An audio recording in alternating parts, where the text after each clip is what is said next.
In the mid-1880s, Philadelphia stood as a crowded industrial city, shaped by strict moral expectations and economic strain.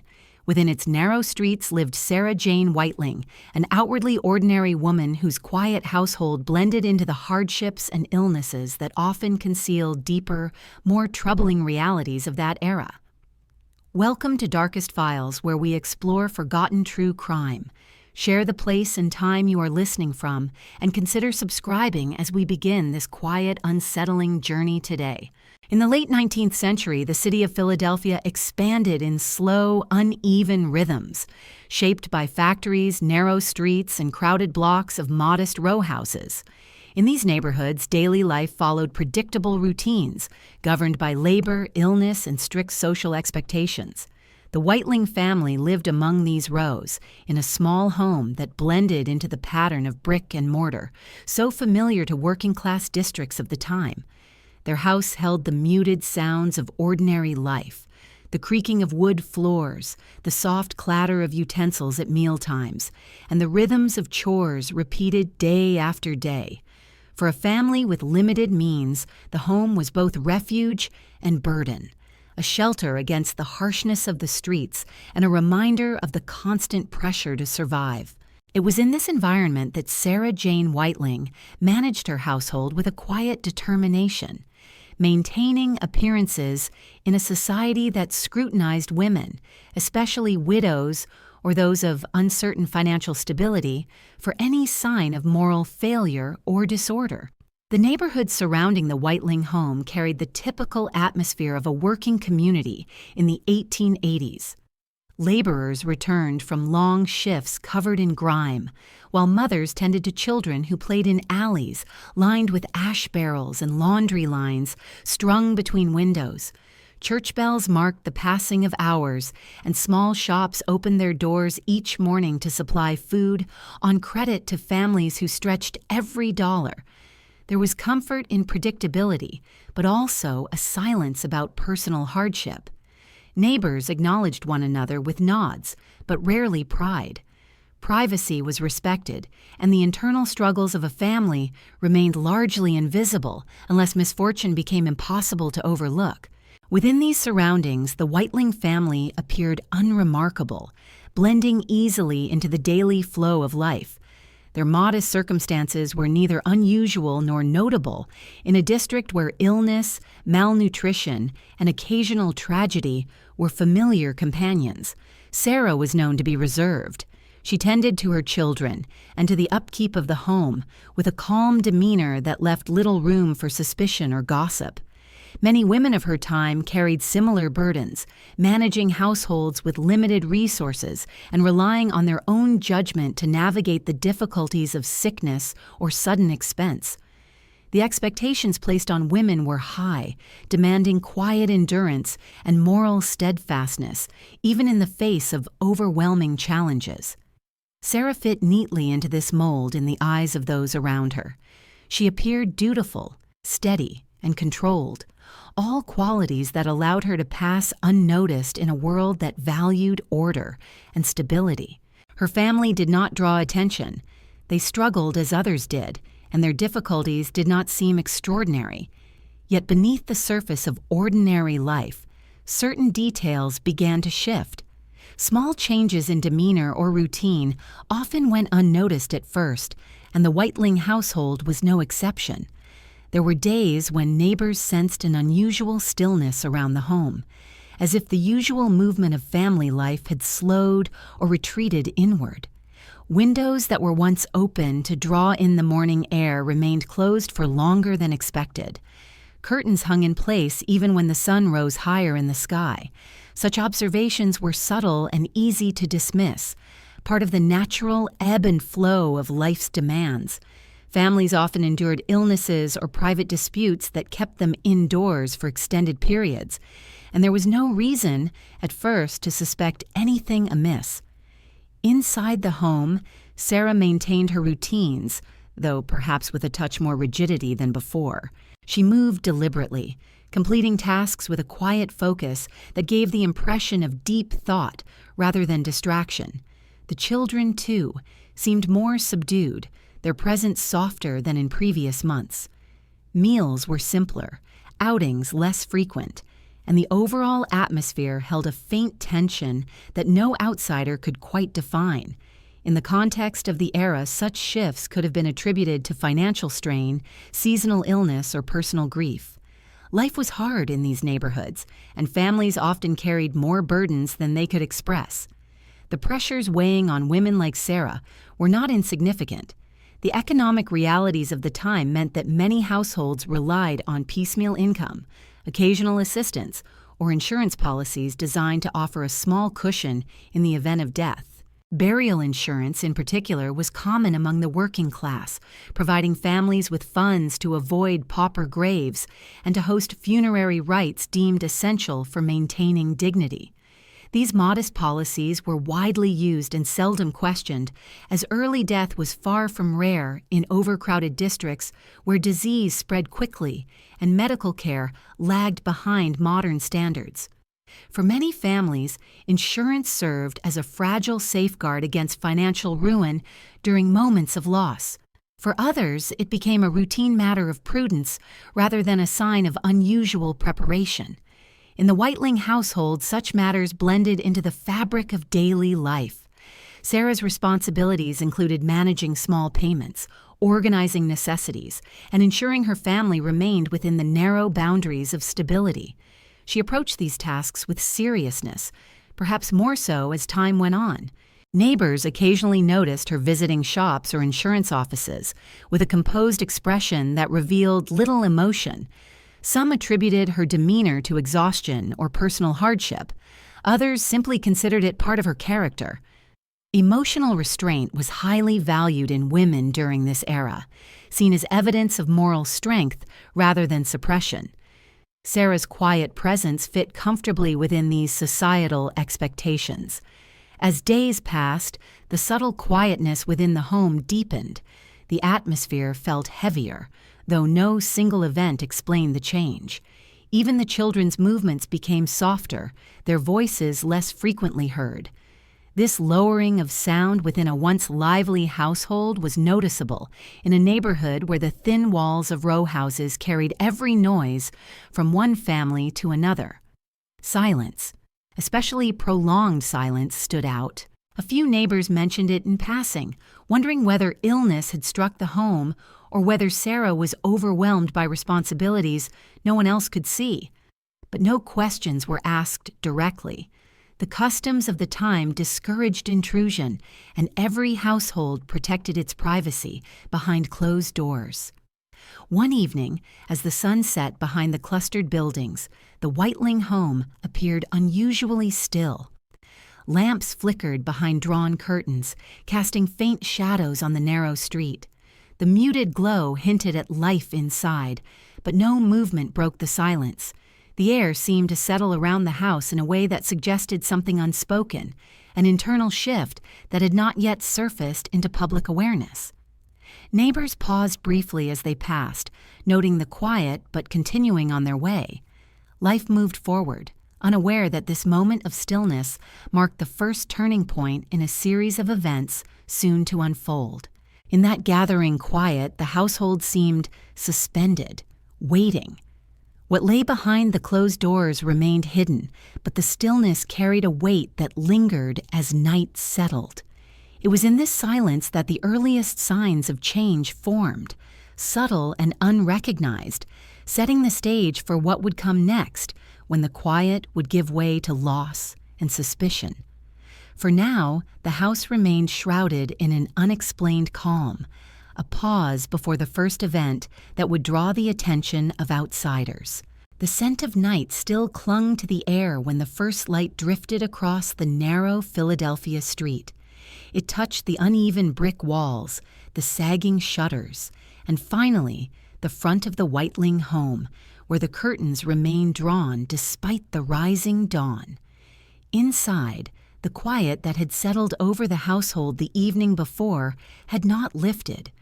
It persisted with an unusual heaviness, as though the house itself was reluctant to wake. In working-class neighborhoods of the 1880s, mornings normally brought a flurry of movement. Families prepared for labor, children stirred, and the sounds of footsteps and muffled conversation filled the close spaces between homes. But on this particular morning, the Whiteling house remained still. Its silence felt slightly out of step with the rhythm of the street, though no neighbor yet considered the stillness a sign of anything extraordinary.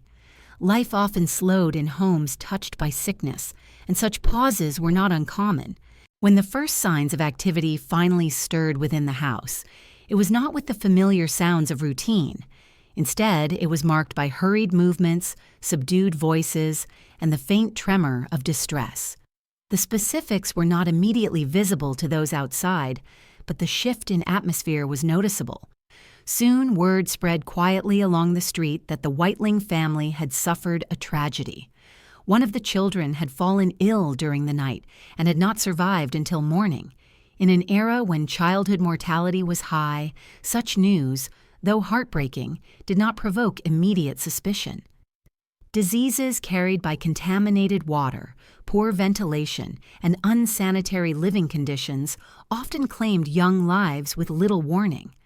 Neighbors responded with sympathetic tones, offering condolences and gentle nods as they passed the home. Their reactions were shaped by familiarity with loss rather than any notion that something unusual had occurred. Inside the small household, the gravity of the situation settled in layers. The child, once lively in the modest rooms of the home, now lay still in a space where illness had tightened its grip too quickly for intervention. Medical knowledge of the time left families vulnerable, especially those with limited resources. Physicians, when available, often relied on basic tools and limited understanding of infectious diseases. Treatments were inconsistent, and diagnoses were frequently little more than educated guesses. Families like the Whiteling household faced such uncertainties without much support, and sudden death was often accepted as a harsh reality of life. Sarah reported the circumstances with an air of composure that observers found notable, but not alarming. Women of the era were expected to remain steady in the face of hardship, drawing on their own resilience to carry their families through difficult moments. Her calmness, while striking, was interpreted by many as a sign of inner strength. A local doctor arrived to assess the child and to provide the formal documentation required in cases of death. He moved through the dim rooms with the careful pace of a man accustomed to tragedy. The household bore the signs of recent illness, blankets hastily arranged, a basin set aside, and a small chair pulled near the bedside. The doctor observed the child and asked a series of routine questions. The reported symptoms matched common ailments of the time, and without obvious marks of trauma or visible injury, he reached the conclusion expected of him. The cause of death, he recorded, was likely gastric illness, a frequent and often fatal condition in the crowded neighborhoods of Philadelphia. His conclusion was not unusual, nor would it have raised questions among medical professionals of his era. The tools required to detect subtler causes, such as poisoning or internal organ failure, were available only to a handful of specialized experts, and even then, often used only when suspicion was clear and unavoidable. After the doctor's visit, preparations for the funeral began in quiet order. In working-class families, burial arrangements were made swiftly due to limited space, limited funds, and limited means to preserve the body. Many relied on burial insurance, a practical measure rather than a luxury, which allowed families to maintain some dignity in death. In the Whiteling home, the modest coverage helped alleviate the immediate financial burden. The funeral was arranged with simple rites conducted in accordance with the customs of the community. A small gathering formed in the narrow front parlor, where the scent of lilies mingled with candle wax and heavy fabric. Neighbors entered quietly, offering brief condolences and subdued expressions of sympathy. They stood in silence, observing the solemnity of the scene without pressing Sarah for details she did not provide. The emotional distance that often accompanied grief in the Victorian era, an emphasis on propriety and restraint, acted as a barrier between outward appearances and private sorrow. Throughout the funeral proceedings, Sarah maintained her quiet composure. Her stillness gave the impression of a woman weighed down by sorrow, yet anchored by duty. Her gestures were careful, her voice low, her expressions subdued. Those present noted the absence of outward distress, but interpreted it through the lens of societal expectation.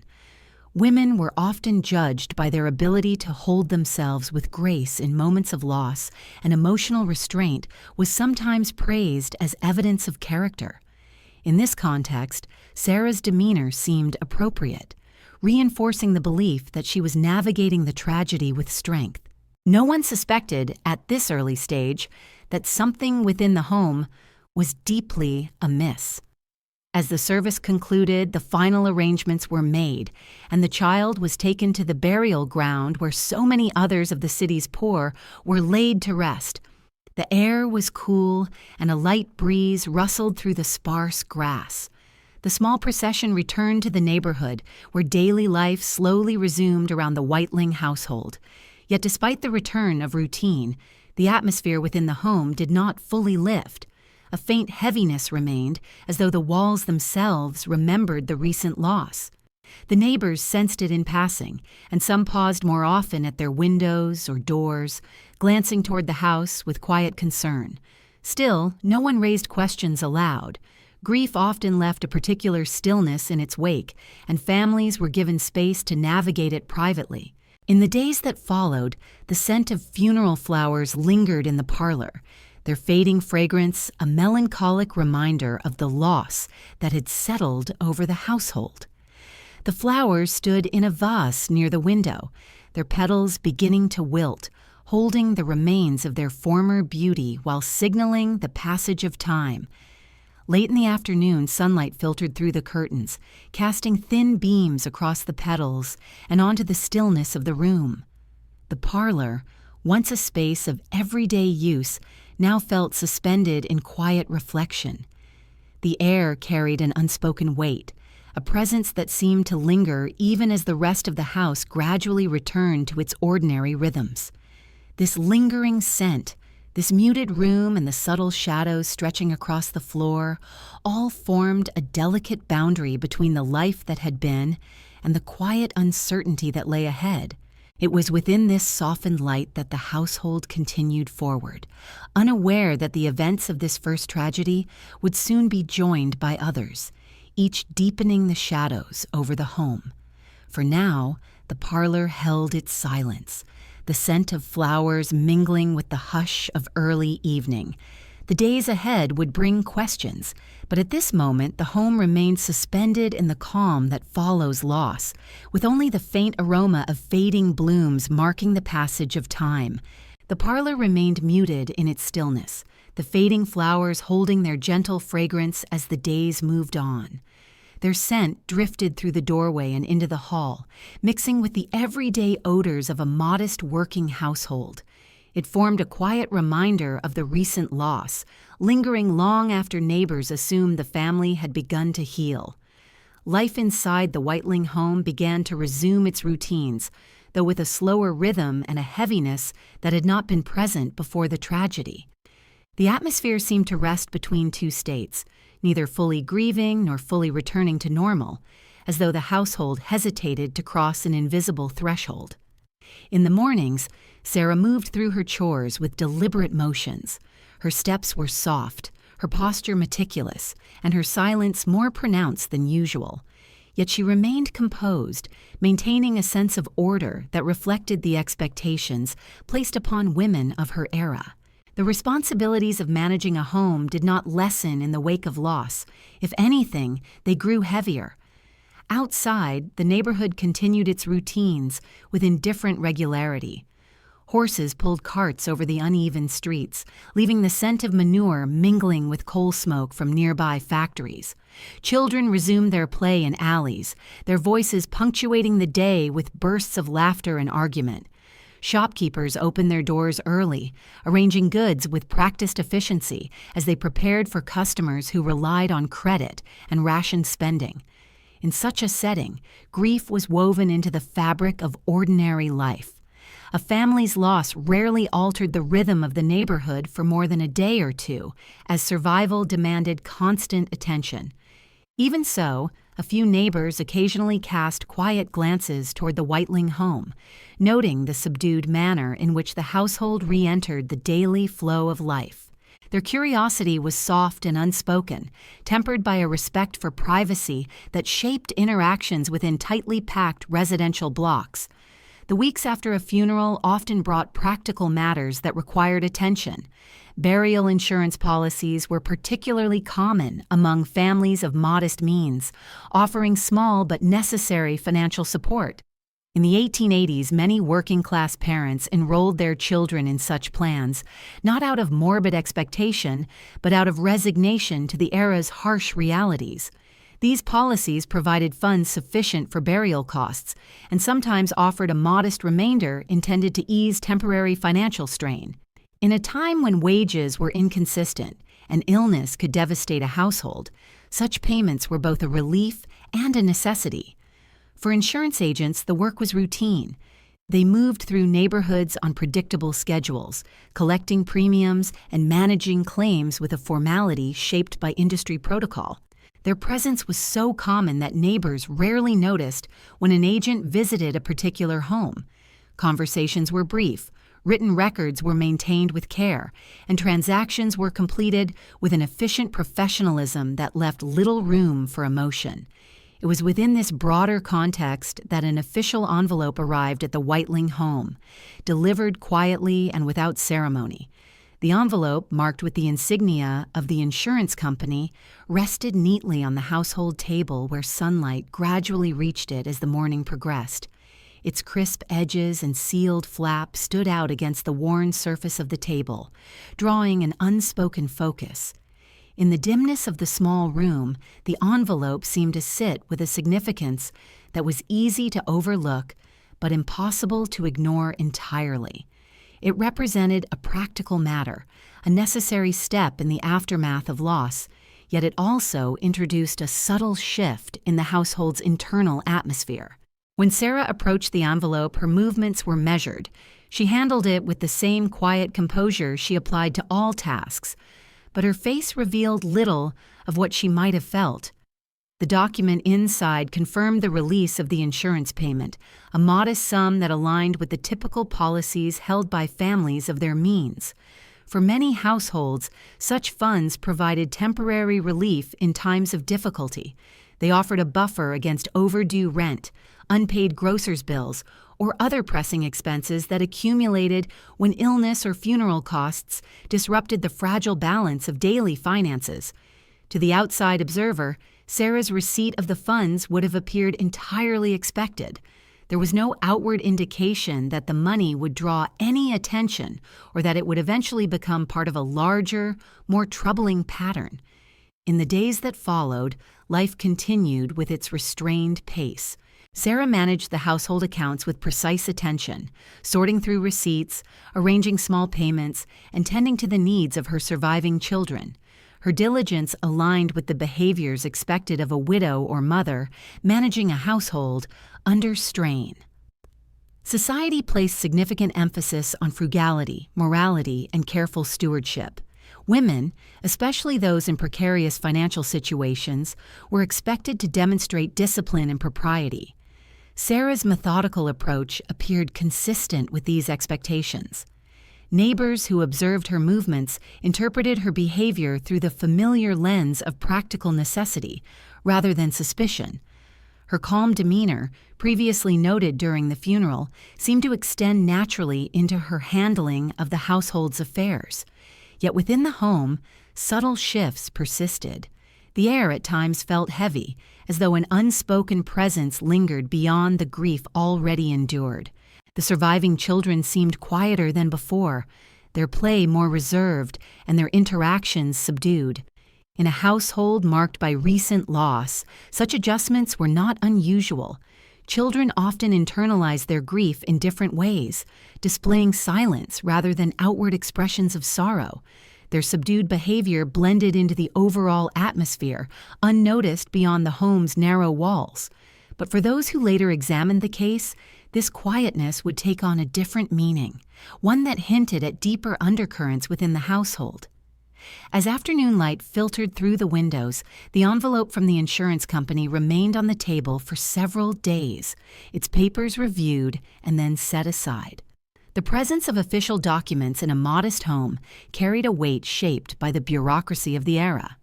Illness, death, and financial recovery were entwined through policies and procedures that families accepted as part of life's practical demands. For now, the envelope represented closure to one chapter, even as its quiet presence foreshadowed events soon to unfold. It sat untouched after the initial review, becoming a still object in a room filled with unspoken tensions. Its presence marked the intersection of tragedy and financial routine, a moment where necessity overshadowed emotion. Outside, the rhythms of the neighborhood continued unbroken. The sound of distant streetcar bells echoed faintly, mingling with the calls of street vendors who pushed carts along the avenues. Workers returned from factories in the early evening light, their faces tired and their clothes carrying the soot of the day. The neighborhood accepted the return to normalcy, unaware that the quiet around the Whiteling home held the earliest signs of a deeper pattern. The faint fragrance of funeral flowers still lingered in the parlor, blending with the more neutral scent of paper on the table, forming a contrast between memory and practicality. The envelope remained where it had been placed, a silent object that bridged the recent past and the uncertain future. Its stillness echoed the quiet that had begun to settle once again over the home, a quiet that seemed to deepen with each passing day. As evening approached, shadows lengthened across the table, touching the envelope's corner before spreading to the rest of the room. The house, in its subdued lighting, seemed to hold its breath, as though aware that the moment marked more than a simple administrative step. It signaled the transition to another phase in the unfolding story, one where ordinary routines would mask troubling shifts not yet recognized. And so, the envelope remained on the table, its presence unresolved, its significance waiting to surface. The home stayed quiet as the light faded, holding within it the early signs of what was yet to come. The envelope on the table, its edges softening slightly as the days passed, seemed almost absorbed into the fabric of the Whiteling household.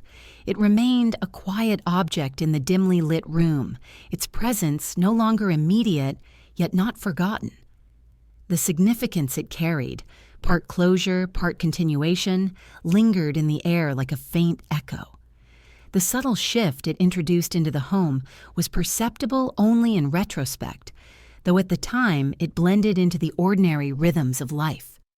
Households of modest means often balanced grief and practicality in the same breath, moving between sorrow and necessity without pause.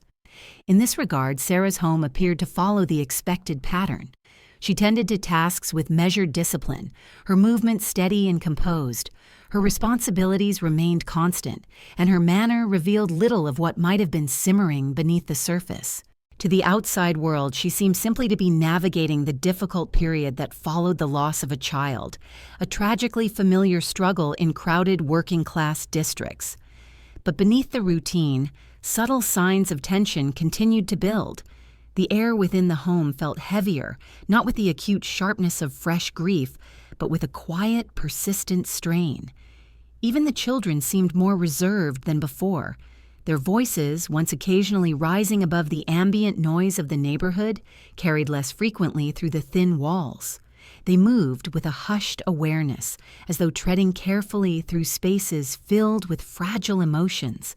Their subdued presence added to the growing sense that the household operated under an invisible weight.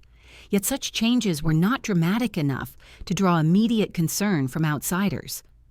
Children often responded to loss by withdrawing, especially in an era that rarely encouraged emotional expression.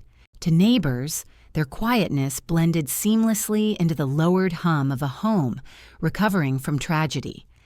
Life in the surrounding blocks continued with steady predictability. Women swept their stoops in the early hours, removing soot that settled overnight from nearby factories. Laundry hung between windows, the garments swaying gently in the breeze. Street vendors pushed carts filled with produce, calling out in voices that carried through the narrow lanes. Coal wagons rumbled by, leaving trails of dust in their wake. The constant movement of people and goods gave the neighborhood an energy that persisted regardless of individual misfortunes. It was within this bustling backdrop that the Whiteling household grew increasingly inward, its quietness contrasted against the steady hum of city life. But neighbors were accustomed to silence from time to time. Illness, emotional strain, or financial hardship could all cause families to retreat from the usual social interactions. Privacy was respected, even when curiosity flickered beneath polite restraint. As weeks passed, subtle observations continued to circulate softly among neighboring households. Some remarked that they had not seen the Whiteling children outside as often. Others noted Sarah's frequent walks to nearby shops with an expression that appeared even more reserved than usual. A few observed her visits to the local insurance offices. These trips were not inherently suspicious. Burial and life insurance policies were commonplace, particularly among laboring families who understood the precariousness of their circumstances.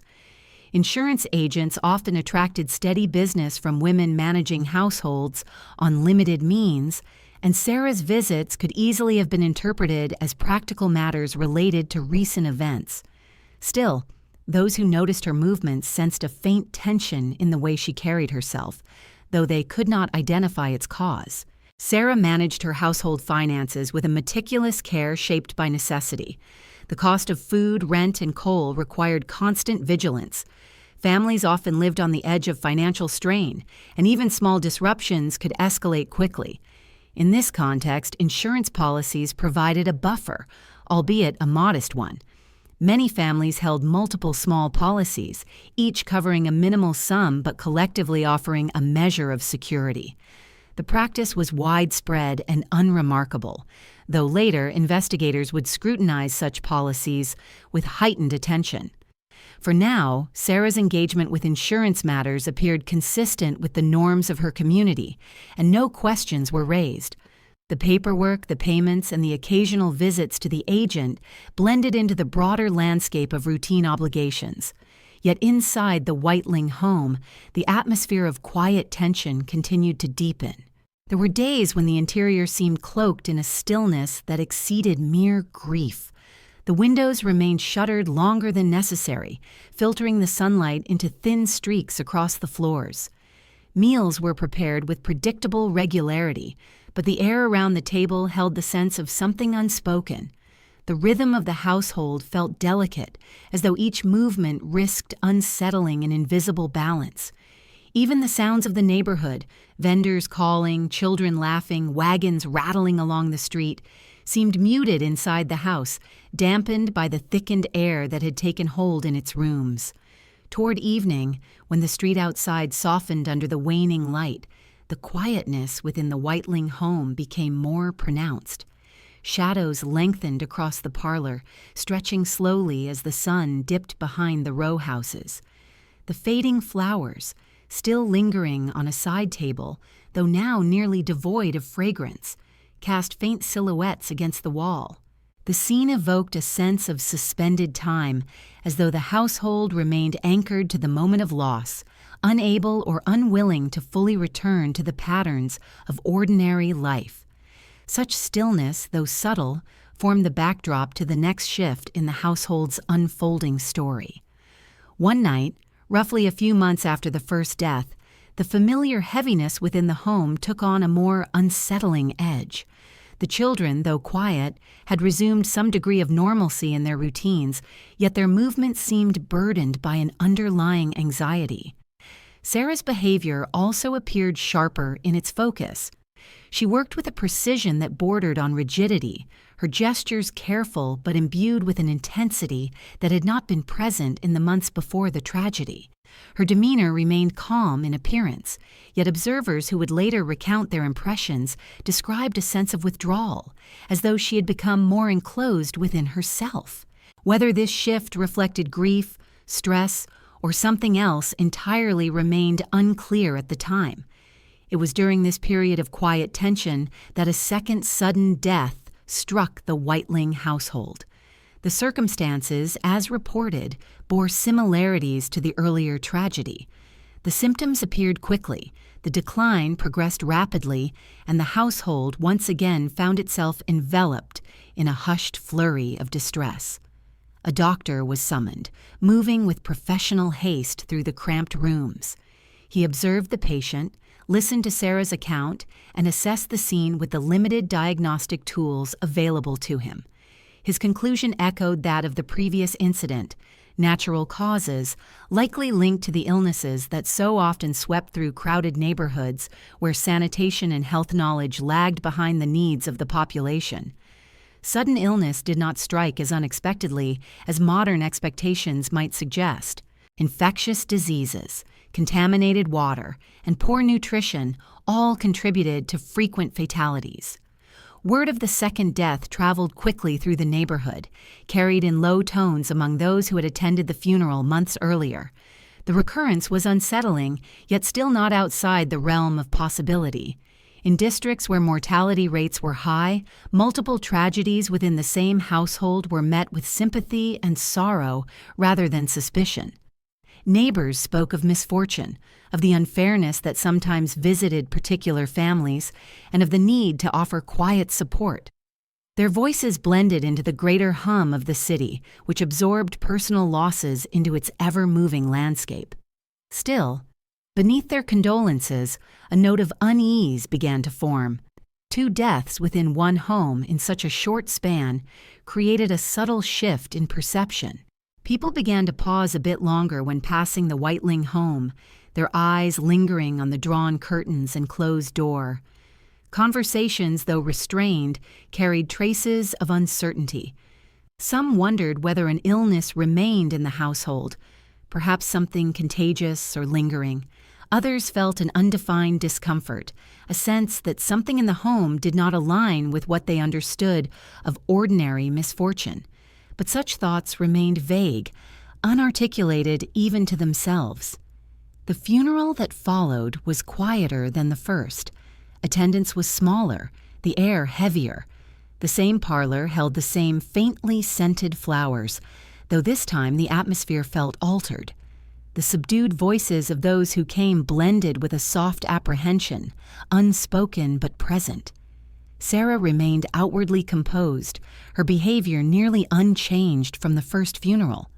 She guided the process with the same quiet determination, her expression steady, her actions precise. For some, her composure reinforced the belief that she possessed a calm strength. For others, it stirred a faint question. As the funeral flowers settled once more in the dimly lit parlor, their fragrance mingled with an uneasy silence that clung to the household. And outside, neighbors murmured gently among themselves, their whispers trailing into the cool evening air. The murmurs that drifted along the street outside the Whiteling home carried a faint tremor of uncertainty. They were soft, restrained, shaped by the etiquette of a community where direct intrusion into another family's sorrow was considered improper. Yet the repeated misfortune that had settled over the household had planted a seed of quiet concern. These whispered conversations, exchanged briefly between neighbors sweeping their stoops or pausing at shared fences, formed part of the city's informal network of observation. In tightly packed districts such as this one, life unfolded in a way that left few events entirely hidden. People noticed what changed and what did not. They noticed absences, unusual patterns, and subtle shifts in behavior, though they rarely acted upon such observations unless they felt compelled by a clear disruption of social order. For now, the murmurs remained confined to private exchanges, shaped by sympathy and a sense of unease that no one could yet articulate. Inside the Whiteling home, the atmosphere continued to evolve in ways that only those living within its walls could sense fully. The second funeral, though executed with the same precise composure as the first, left behind a heavier silence that clung to the rooms long after visitors departed. The parlor, with its fading flowers and closed curtains, seemed to hold an even deeper weight than before. The air carried a mixture of floral sweetness and something more subdued, an intangible stillness that settled over the furniture and floorboards. In a house already marked by sorrow, this second layer of grief created a quiet that was almost palpable. It pressed into the corners, lingered in the hallways, and stretched into the bedrooms, altering the rhythm of daily life in ways that were both subtle and profound. The surviving child or children, depending on the precise recounting of historical records, which often varied in their descriptions, moved through the house with a muted presence. Their steps were light, their voices soft, their movements measured. It was as though they were learning to navigate an environment laden with unspoken tension. The natural energy of youth had become curtailed by the weight of recent events. Their subdued behavior might have seemed troubling in another context, yet in this era, it aligned easily with societal expectations. Children were often expected to be obedient, quiet, and restrained, especially in times of mourning.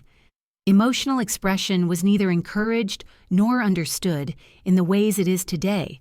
Their silence, while notable, did not appear unusual to those who observed the home from a distance. Sarah continued to manage her responsibilities with composed diligence. Her manner retained its steady, almost methodical quality. She prepared meals, tended to household tasks, and maintained the financial accounts with a precision that spoke to her awareness of the family's precarious economic position. Yet her movements held a tightening focus that had not been present before. She seemed more inward-facing, her thoughts more contained, her actions more deliberate. Neighbors who saw her during her occasional errands described a face that revealed little emotion, a restraint that could be interpreted either as strength or as a sign of internal withdrawal. Her demeanor reflected the Victorian ideal of the composed woman, but with each passing week, the composure began to feel more like a protective veneer than a natural extension of her character. The broader social environment at the time placed immense pressure on women to maintain order within the home. Morality, piety, and domestic stability were seen as markers of female virtue. The judgment of society was harsh toward those who deviated from these ideals, especially women who lacked male protection or financial security. For many, maintaining a calm, untroubled exterior was essential to survival. Within this context, Sarah's behavior appeared consistent with expectations. She presented herself as controlled, diligent, and unwavering, fulfilling the role that society demanded of her. Her readiness to engage with practical matters, including the handling of insurance policies, further reinforced the perception of a woman navigating hardship with discipline and resolve. The insurance element, so common in working-class households, continued to play a role in the background of the Whiteling story. During this period, burial insurance policies served as a form of economic safety net. Their widespread use reflected the grim realities of the time, when death struck frequently and without warning. Families that failed to plan for such events risked public disgrace or the indignity of unmarked graves. Insurance agents, for their part, moved through neighborhoods with an almost clerical regularity, collecting small weekly premiums and processing claims with formulaic efficiency. These transactions were rarely discussed openly, yet they formed a significant thread in the daily economic fabric of working families. In the wake of the second death, Sarah's interactions with insurance agents followed familiar patterns. She handled the paperwork with calm professionalism, offering no indication that the repeated misfortune might draw attention. The agents noted nothing unusual. They recorded the facts, processed the claims, and continued their rounds. The policies in question were modest, providing just enough to cover burial expenses and a small remainder. From the outside, the situation appeared unremarkable, a continuation of the administrative rituals that accompanied the era's frequent losses. But beneath the surface of routine, the combination of repeated claims and steady composure began to create a constellation of details that would later be seen in a different light. Meanwhile, within the community, the subtle tension that had begun to form around the Whiteling home grew a little more pronounced. The conversations that had once been rooted in sympathy now carried a faint undercurrent of apprehension. The second death, so soon after the first, unsettled the delicate balance of expectations. In a society prone to accepting misfortune as a matter of course, repeated tragedies still had the capacity to stir unease. Some wondered whether the home suffered from a persistent illness or whether something in its structure, perhaps dampness or lack of ventilation, had created an unhealthy environment. Others simply felt that the pattern of events did not sit comfortably within the boundaries of ordinary misfortune. But these thoughts remained quiet, circulating only in private reflections or whispered exchanges between close neighbors. Within the Whiteling home, the psychological atmosphere continued to shift. The second tragedy left an imprint that changed the tenor of daily life. The walls seemed to absorb the accumulated sorrow, intensifying the quiet rather than dispersing it. The house had begun to feel less like a refuge and more like a container of unresolved weight. Sarah's behavior, still precise and measured, carried hints of strain beneath the surface. Her walks to local shops grew more infrequent, and when she did venture outside, her steps were purposeful and her eyes fixed ahead. She spoke little, even to those accustomed to brief greetings. Her presence, once unremarkable, began to strike some neighbors as curiously distant. The social expectations surrounding grief played a significant role in shaping how these changes were perceived. Women were expected to carry the burden of sorrow with stoic dignity, to maintain a well-ordered home despite emotional turmoil. In failing to display outward distress, Sarah did not violate these expectations. Instead, she embodied them. Yet her restraint, when paired with repeated tragedy, increasingly stood out to those who observed her from a distance. It created an intangible tension that blurred the line between acceptable composure and unsettling reserve. In the months that followed, this tension would contribute to an evolving sense of unease, one that would draw greater attention as new events unfolded.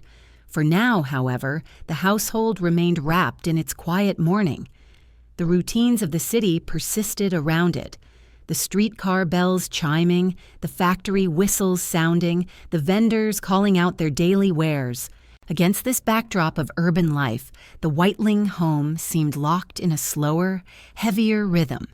The fading flowers from the second funeral left a lingering scent in the parlor, their petals shrinking at the edges, their once bright colors dimming in the low light. Their presence felt symbolic of the atmosphere within the house, fading, subdued, and touched by an unspoken heaviness. As evening settled over the neighborhood and shadows stretched across the narrow street, a new detail emerged at the edges of the setting. The sound of footsteps approached the Whiteling home, steady and deliberate in the waning light. They moved with quiet purpose, carrying with them the next subtle shift in a story that had only begun to unfold. The footsteps that approached the Whiteling home in the dimming light were steady, deliberate, and unhurried. They broke the quiet rhythm of the street in a way that drew faint attention from neighbors lingering by their windows. The steps did not belong to a peddler or a passing worker, nor did they move with the quick cadence of a child returning home, late from errands.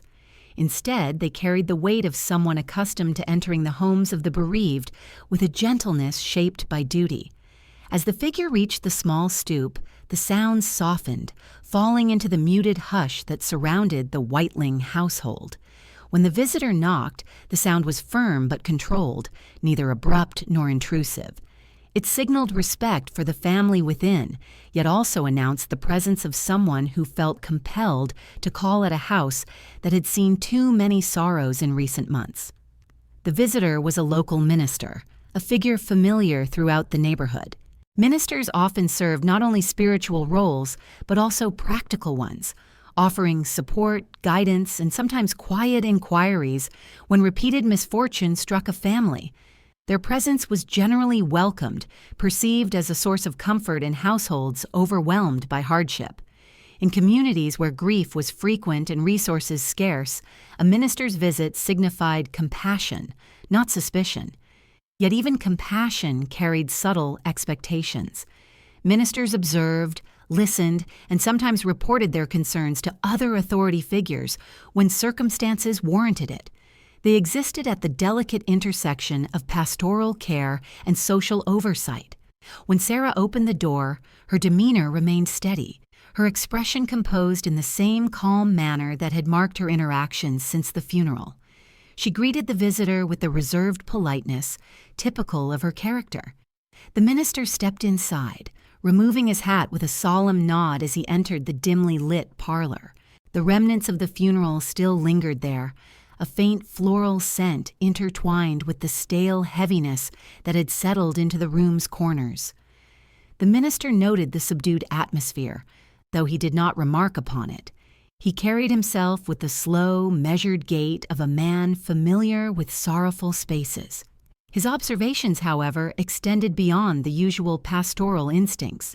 He had attended both funerals, had witnessed the steady composure Sarah maintained, and had heard the murmured concerns that drifted among the neighbors. His visit served multiple purposes: to offer comfort, to assess the state of the family, and perhaps to understand more deeply the events that had unfolded with unsettling frequency. As the minister conversed quietly with Sarah, the household's interior revealed hints of tension that might escape the notice of a casual visitor. The surviving child or children remained in another room, their presence marked by the faintest sounds of movement. Their voices did not rise beyond a murmur, and their steps were soft, almost hesitant. The minister sensed the subdued nature of the home, but he recognized that grief often reshaped families in different ways. Silence was not unusual. Still, something in the air felt more restrained than simple mourning could explain. Sarah answered his gentle inquiries with practiced calm, offering no overt sign of distress. Her explanations of recent events remained consistent with what had been reported to the doctor and neighbors. She spoke of illness, sudden decline, and the inevitability of such tragedies in their neighborhood. Her tone, though steady, held a curious detachment, as if she recounted events that belonged to someone else rather than to her own family. The minister left the home after a brief visit, offering parting words meant to ease the burdens of sorrow. As he stepped into the cool evening air, he cast a final glance toward the dim window. He could not articulate the source of his unease, yet it lingered with him as he walked away. His footsteps receded down the street, fading into the broader sounds of the city as night settled over the neighborhood. The Whiteling home returned to its familiar quiet, though the faint sense of tension that had marked the visit seemed to deepen as the darkness grew. In the weeks that followed, the household continued its subdued routine. Sarah's movements remained precise, her demeanor consistently composed. She managed the daily responsibilities with the same measured care that had characterized her behavior since the first loss. She visited shops less frequently, tended to household tasks with quiet focus, and maintained a steady rhythm that gave the impression of careful control. Yet this control seemed increasingly rigid, as though she held herself within narrow boundaries that allowed little room for deviation.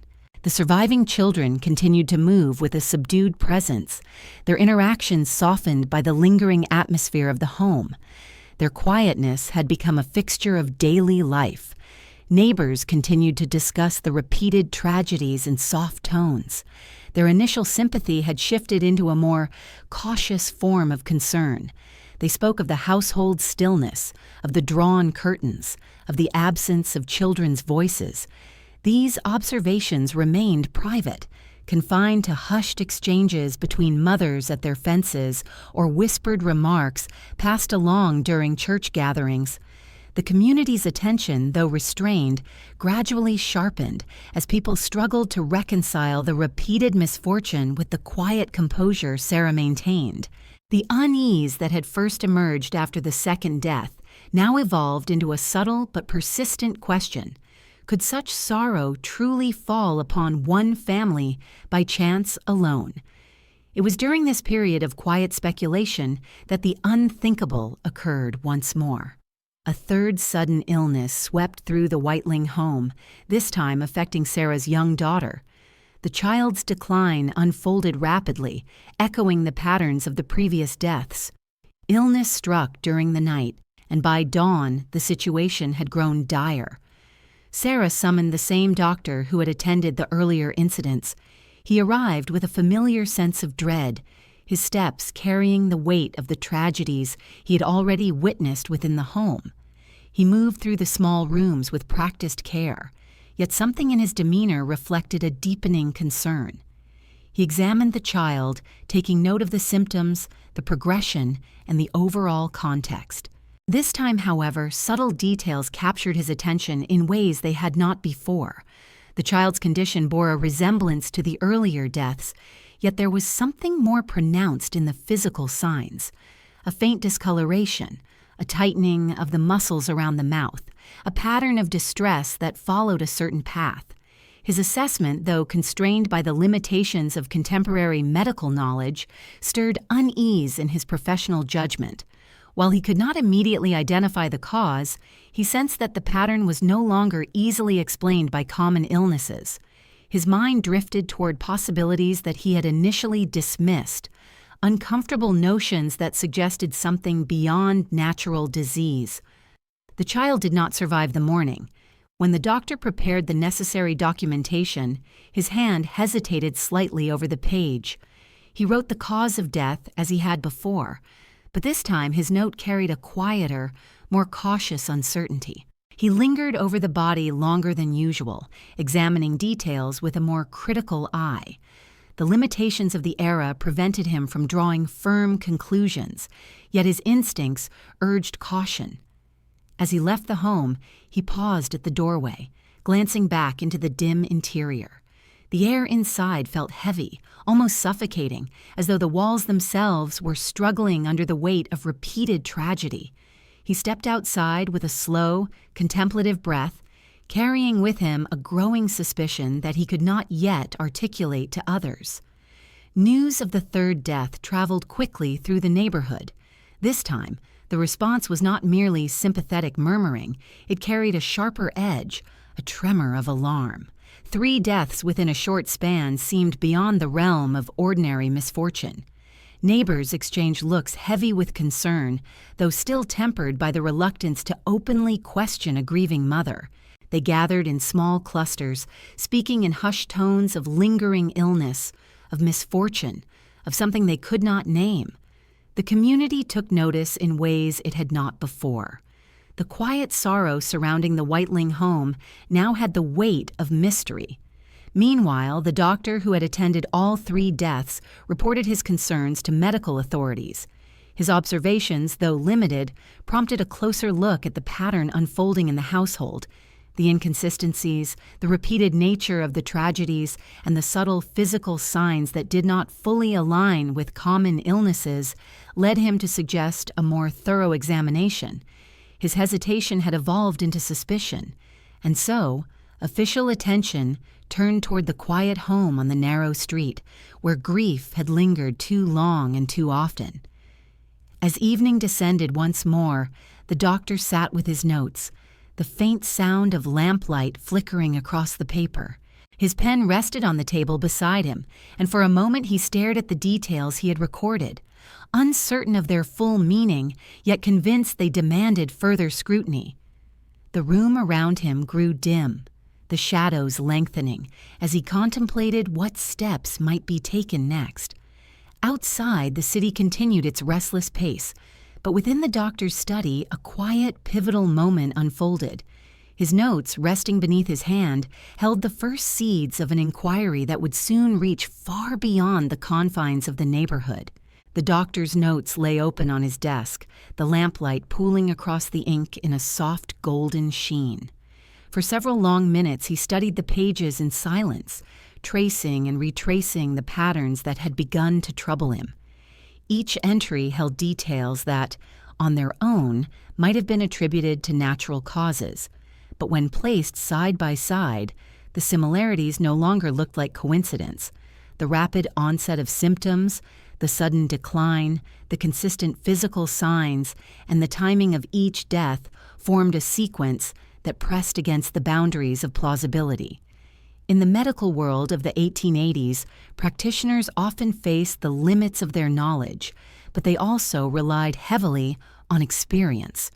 And the doctor's experience told him that what he had witnessed did not fit comfortably within the realm of ordinary household illness.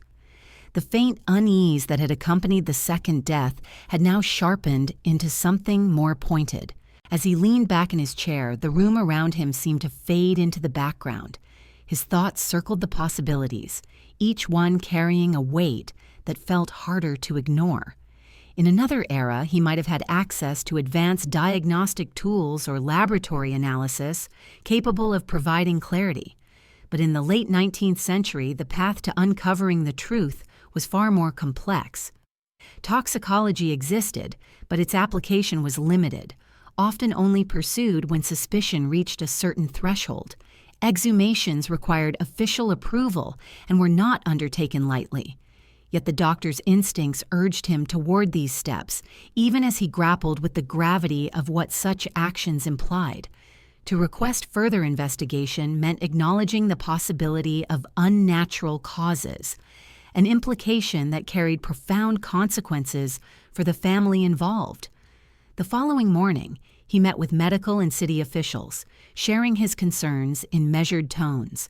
The conversation moved carefully, reflecting both the sensitivity of the matter and the necessity of professional discretion.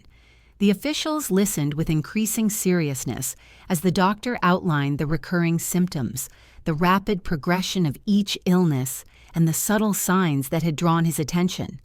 They asked questions, probing for alternative explanations, yet each inquiry seemed only to reinforce the doctor's quiet conclusion. As the discussion unfolded, a collective unease took shape among those present. The officials agreed that the circumstances warranted closer scrutiny. Though the measures required would be unpleasant and difficult, they recognized the responsibility they bore to investigate when evidence, however faint, suggested wrongdoing. Approval was granted for the first step, a discreet review of the deaths and a preliminary inquiry into the household's circumstances. The officials understood that such an inquiry needed to be handled with care. The Whiteling family had already suffered great loss, and any action taken would need to balance caution with necessity. The doctor, despite his growing suspicion, felt a pang of discomfort at the thought of further distressing the household. Yet his sense of duty outweighed his hesitation.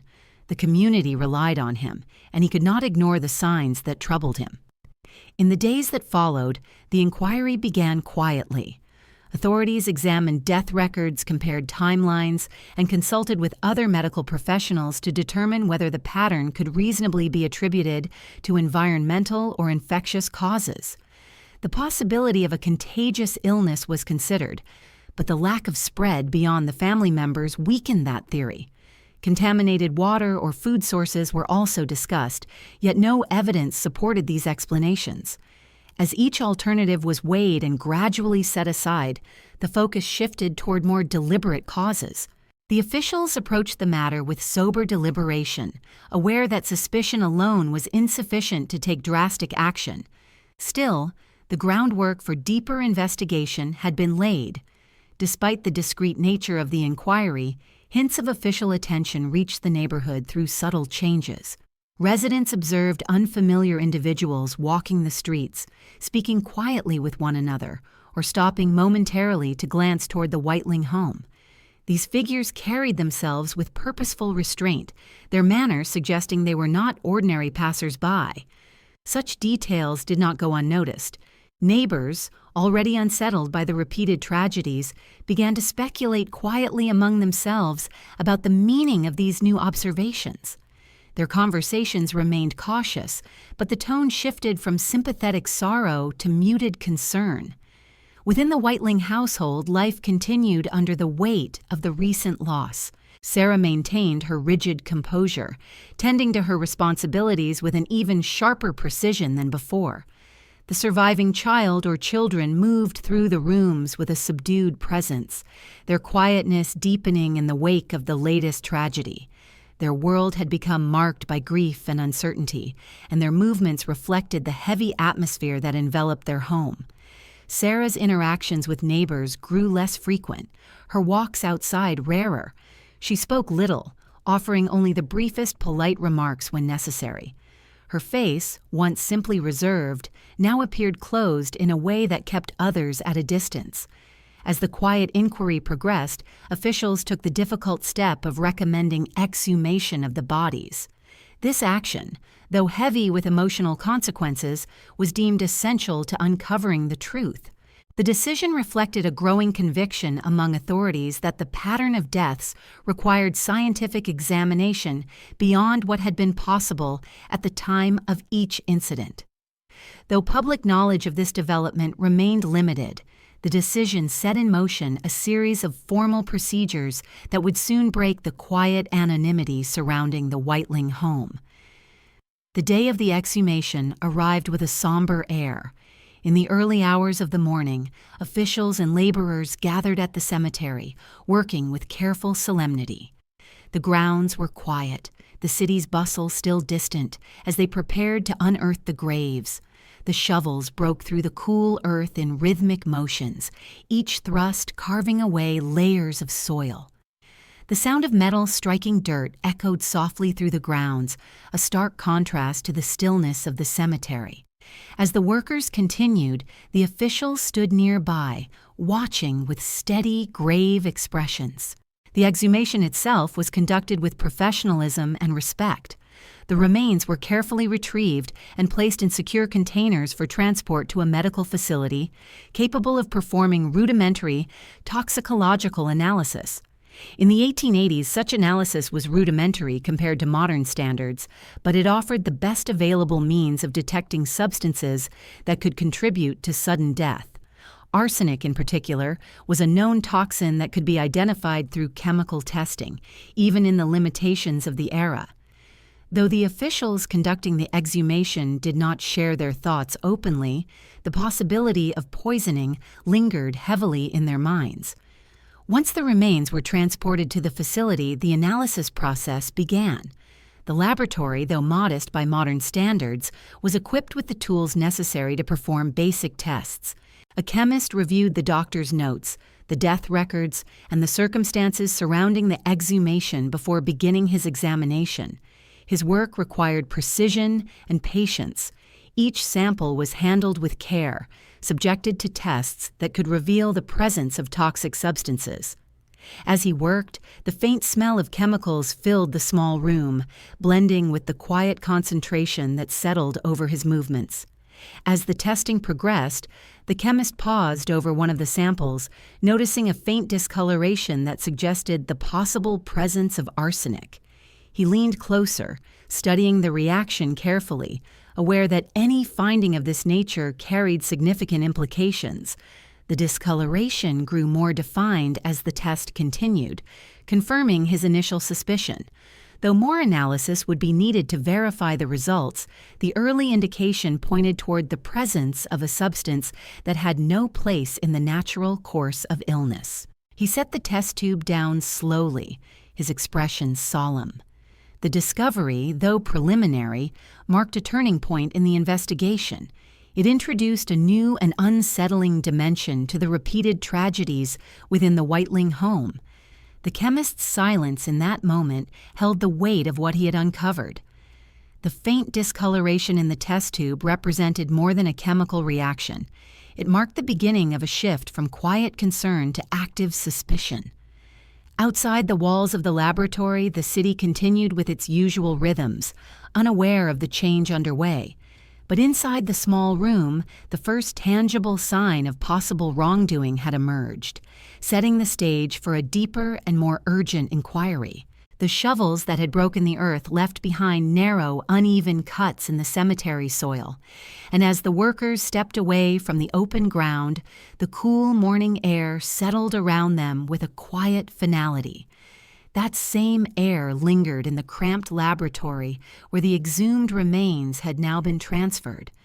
It clung to the shelves lined with glassware and to the wooden counter worn by years of careful hands. In this modest space, illuminated by the steady glow of a single oil lamp, the chemist began his slow and meticulous work. The faint discoloration he had observed in the earlier test rested in a narrow tube before him, a silent signal demanding deeper scrutiny.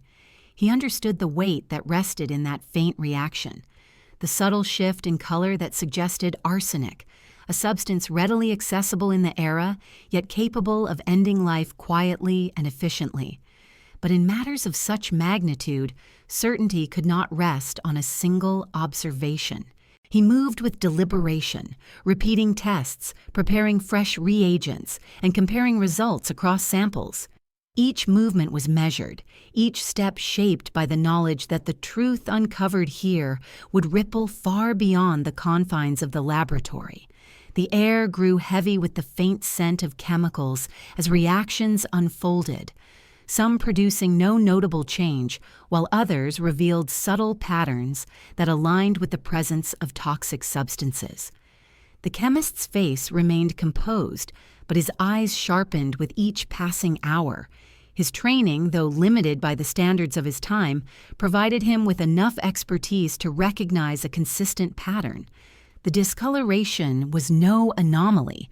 It emerged again and again in samples taken from different remains, suggesting that whatever had caused the deaths did not stem from natural illness.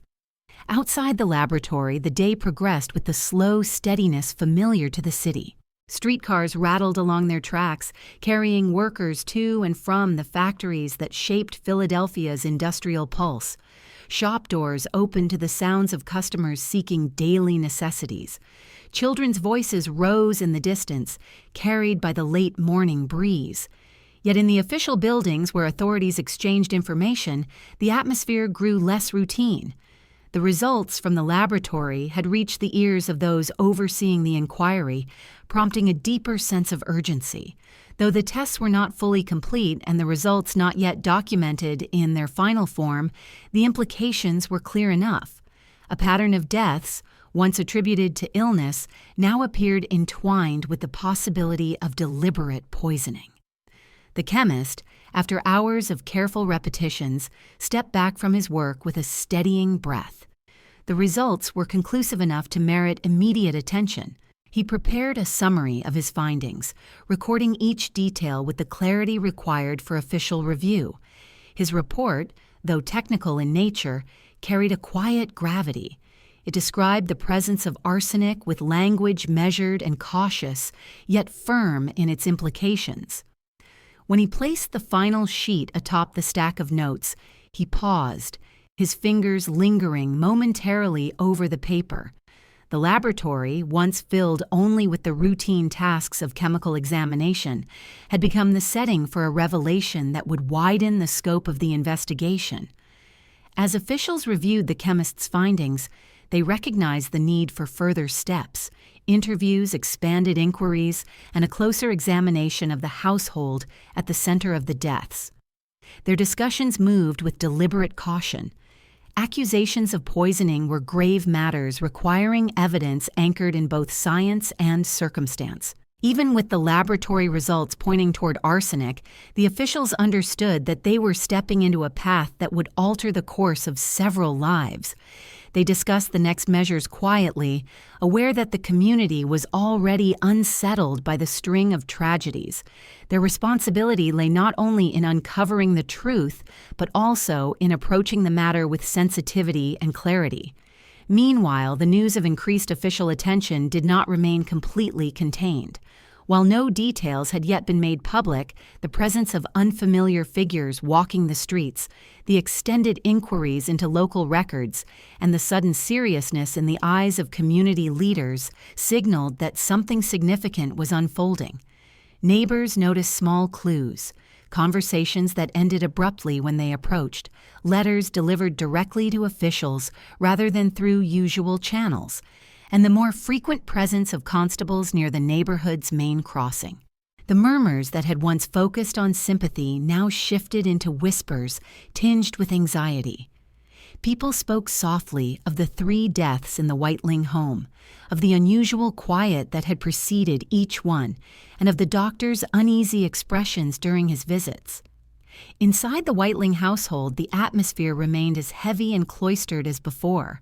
Sarah moved through her routines with the same rigid precision, maintaining the order of her home with a demeanor that left little room for conversation. Her composure, once interpreted as calm strength, now appeared sharper and more tightly constrained. She seemed increasingly withdrawn, her eyes carrying a distant quality that made her interactions with others feel more like rehearsed gestures than natural exchanges. The surviving child or children continued to move softly through the home, their presence marked by the same subdued quietness that had become a fixture of the household. They rarely ventured outside now, their world confined to the dim interiors shaped by grief, uncertainty, and their mother's unyielding control. The pall that hung over the Whiteling home seemed to deepen as the inquiry broadened. The house itself appeared set apart from the rhythms of the neighborhood, its shutters often closed, its door rarely opening except for brief and carefully controlled moments. The structure, once just another row house among many, now held an aura of tension that neighbors sensed even without understanding its cause. The air around it felt stiller, the silence sharper. People avoided lingering near its windows. Even their whispers took on a reverent tone, as though speaking too loudly about the house might risk inviting misfortune. As officials continued to gather information, they widened their inquiries to include insurance agents who had visited the household. These interviews began discreetly. The agents, accustomed to dealing with routine claims, expressed initial surprise at being questioned. They described their interactions with Sarah, her calm demeanor, her prompt attention to policy matters, and her lack of dramatic emotion during the claim process. To them, she had seemed a woman managing her affairs with careful attention despite her grief. Their descriptions aligned with what neighbors had long believed. Yet when these stories intersected with the laboratory results, the portrait they collectively formed began to take on a more complicated shape. The chemist, in the meantime, continued refining his findings. He conducted additional tests to ensure that no environmental factors or burial conditions could account for the presence of arsenic. His work, constrained by the technology of the era, nevertheless reinforced the conclusion that the toxin did not arrive post-mortem. It was introduced while the victims were alive. This detail, once confirmed, provided the officials with the missing link that connected the tragedies in the Whiteling home to something intentional. The scientific analysis, though modest in scope, now formed the core around which the growing investigation revolved. One evening, after a long day of reviewing records and witness accounts, the lead investigator sat in his dimly lit office, the files spread before him in careful stacks. The room held the faint scent of old paper and ink, the atmosphere thick with the weight of unfolding revelations. He read through the combined reports, the doctor's notes, the chemist's findings, the early witness accounts. Each document added another layer to the emerging picture. Together, they formed a chain of details pointing toward the possibility of deliberate harm concealed beneath the veneer of household tragedy. As he leaned forward, resting his elbows on the desk, he recognized that the investigation had now reached a point where inaction was no longer possible. The next steps would require careful coordination. They would involve direct interviews, formal declarations, and potentially the involvement of law enforcement. The investigator closed the top file slowly, as though sealing the weight of its contents within the folder. His mind turned to the quiet home at the center of the inquiry. The dim windows, the closed shutters, the heavy silence that seemed to perch around it like a lingering shadow. He understood that the path ahead would draw the household into the open, exposing details that had long remained hidden behind its walls. Outside, the night settled over the city, the streetlights casting dim halos across the cobblestones. In the laboratory, the chemist extinguished his lamp, leaving behind the test tubes that had revealed what words alone could not.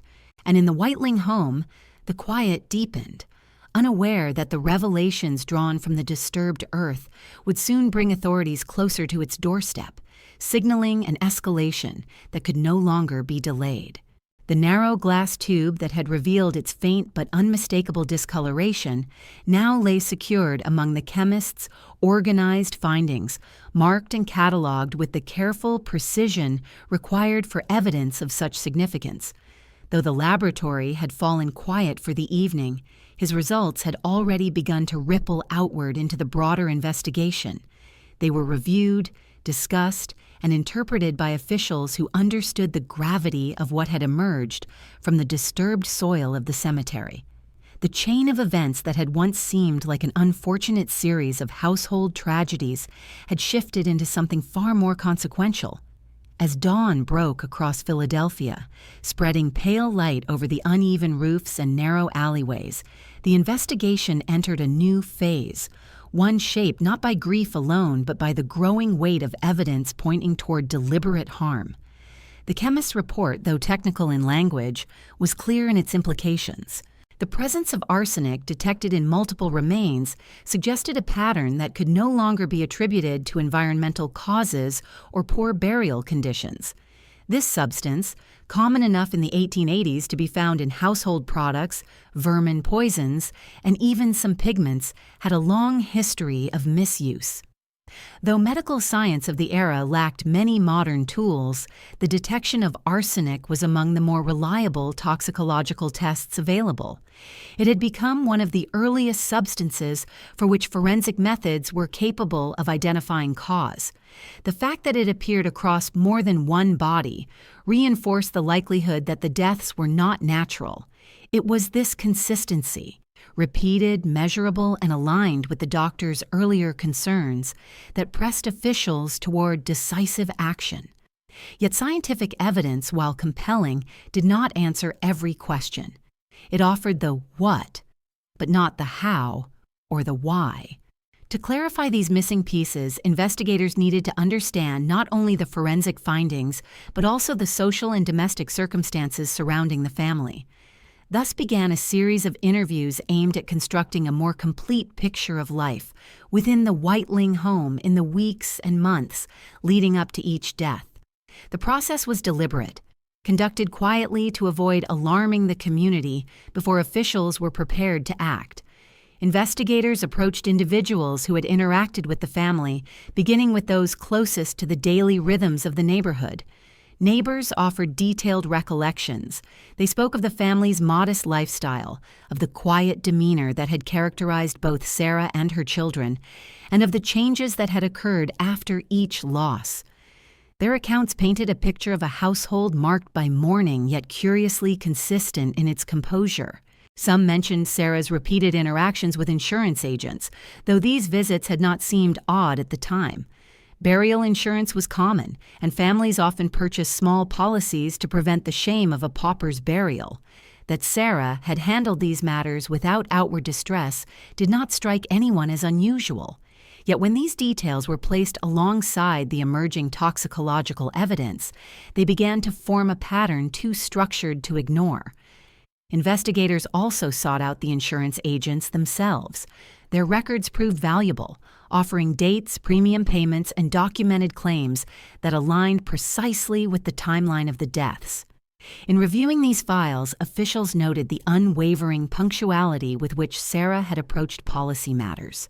Her behavior displayed no hesitation, even in the immediate aftermath of each tragedy. Though this could be viewed as a sign of practical responsibility, the alignment between the timing of the policies and the deaths raised difficult questions. Insurance agents provided their testimonies without conjecture, describing their interactions with Sarah as polite, efficient, and subdued. They recalled little emotional variability in her demeanor, even during moments when grief might have reasonably manifested more openly. The combination of these accounts added layers of complexity to the investigation. While none of the individual details provided definitive proof of wrongdoing, their collective harmony created an unsettling sense of coherence. Each detail, when aligned with the findings from the exhumation and the chemist's laboratory, contributed to a portrait that no longer resembled accidental misfortune. Instead, it presented the possibility of a calculated pattern hidden beneath the quiet routines of a working-class home. Still, investigators needed additional confirmation, something that might solidify their suspicions and prepare them for the next stages of inquiry. To this end, the lead investigator prepared a series of follow-up interviews. He reviewed the case notes late into the evening, the lamplight casting a soft glow over the documents spread before him. The room was filled with the familiar scents of old paper, ink, and the faint trace of oil from the lamp's wick. As he traced the timeline of events, he noted the convergence of critical moments, the first death, the second, and the third, each occurring within a pattern of household stress that had grown increasingly visible over time. Though he understood that grief presented itself differently in every family, the uniformity of Sarah's composure, paired with the lack of outward emotional variation, suggested more than simple stoicism. He recognized, too, the role that financial strain played in shaping behavior. But when financial transactions overlapped so neatly with tragic events, they warranted careful examination. The investigation soon expanded further, exploring the social networks surrounding the household. Officials spoke with acquaintances from church, shopkeepers who interacted with Sarah, and even school personnel familiar with the children. While these conversations did not produce direct accusations, they offered glimpses into the family's dynamics. Some recalled moments when the children appeared fatigued or subdued, though none had felt justified in raising concerns. Others noted Sarah's frequent mentions of financial difficulties, but again, such challenges were common among working-class families. Overall, the emerging portrait was one of a woman who managed her burdens with quiet intensity, whose life appeared shaped as much by survival as by sorrow. As interviews continued, the chemist completed his final series of tests. Each set of results confirmed the presence of arsenic conclusively. When he delivered the final report to the investigators, he did so with a demeanor that reflected both professional detachment and personal gravity. His findings, he explained, left no room for interpretation. Arsenic had been present in the remains prior to burial, introduced while the victims were alive. This conclusion solidified the scientific foundation upon which the rest of the investigation now rested. With the forensic results complete, the case file expanded rapidly. The investigator added the chemist's report to the growing stack of documents, aligning it with the earlier findings. He then closed the folder with a quiet, deliberate motion, his thoughts shifting to the next steps. The time had come to move beyond inquiry and into direct action.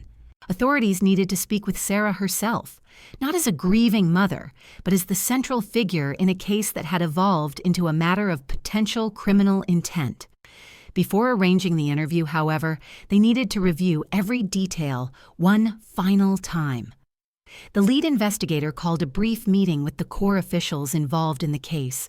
They gathered in a small room, its walls lined with dark wooden shelves and its single window shaded by a thick curtain. The officials spoke in measured tones, their voices reflecting the seriousness of the situation. They acknowledged the gravity of confronting a woman who had already endured significant loss.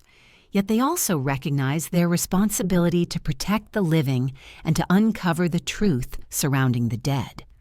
After careful deliberation, they agreed to move forward. As the meeting concluded, the investigator gathered his materials and prepared to make his way to the property where the files were stored. The weight of the thick folder rested heavily in his hand, its contents representing months of sorrow, suspicion, and emerging evidence. He stepped outside into the quiet evening air.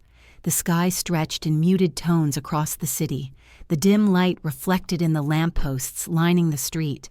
The investigator walked steadily, the folder tucked against his side, his thoughts focused entirely on the next stage. When he reached the precinct building, he placed the folder on his desk and gently closed it, his hand lingering on the cover. He knew that the conversation ahead, the one that would bring authorities directly into the Whiteling household, would mark a turning point in the case. But before that moment could arrive, he sat in silence for a few minutes, absorbing the weight of what had been uncovered.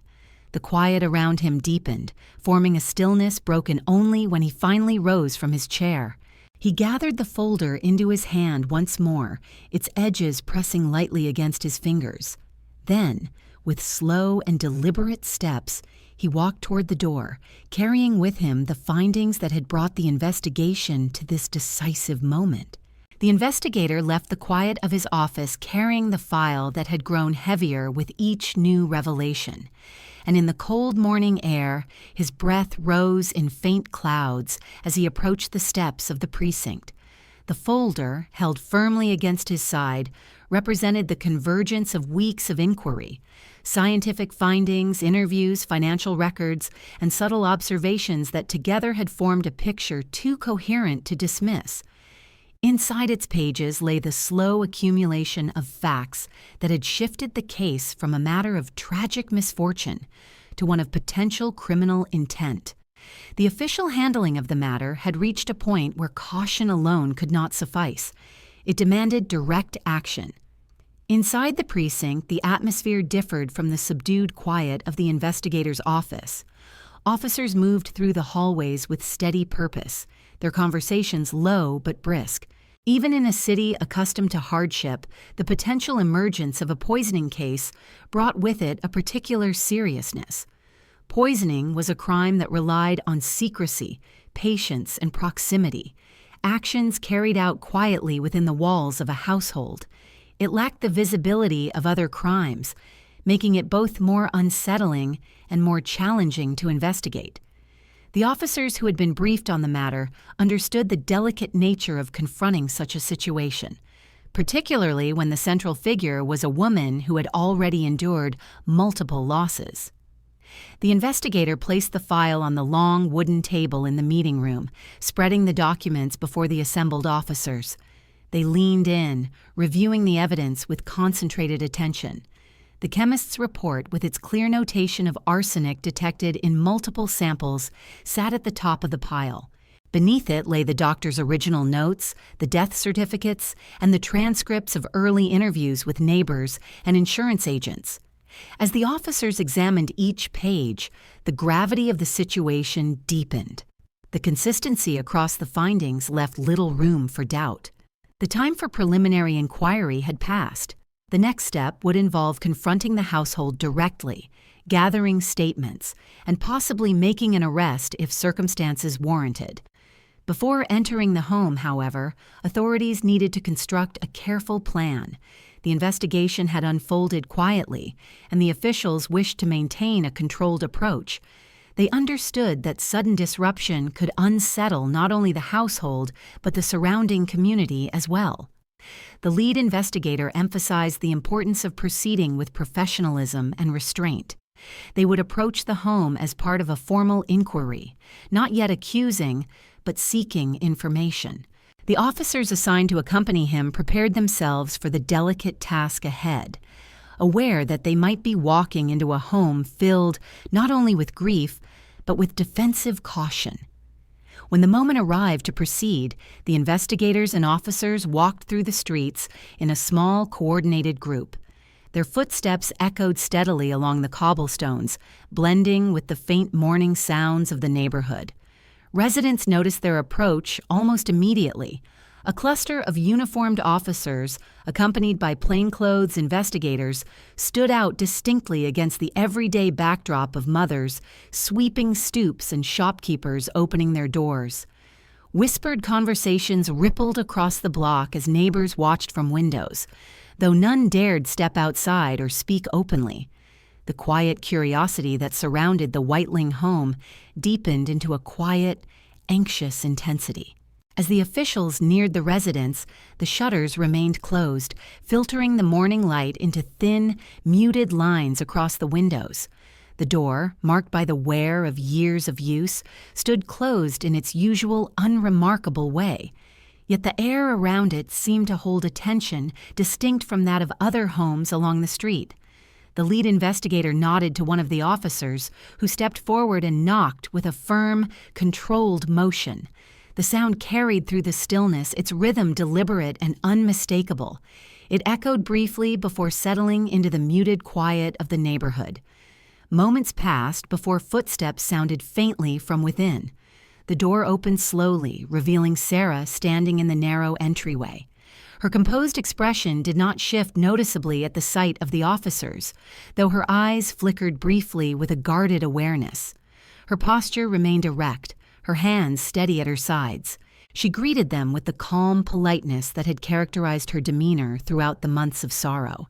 Yet beneath her voice lay a subdued hesitation. The lead investigator introduced himself and the purpose of their visit. He explained that recent inquiries had revealed the need for additional information and that they hoped to speak with her in greater detail about the events that had unfolded in her home. His tone remained respectful, his words measured carefully to avoid unnecessary alarm. Sarah stepped aside, allowing them to enter. The officers moved into the dim parlor, where the lingering scent of flowers, now dried and brittle, still hung faintly in the air. The room's muted lighting cast long shadows over the worn furniture, accentuating the atmosphere of quiet that had settled deep into the home's foundation. As they settled into the parlor, the investigator took out his notebook and opened with general questions about the household's history, her financial struggles, and the circumstances of each death.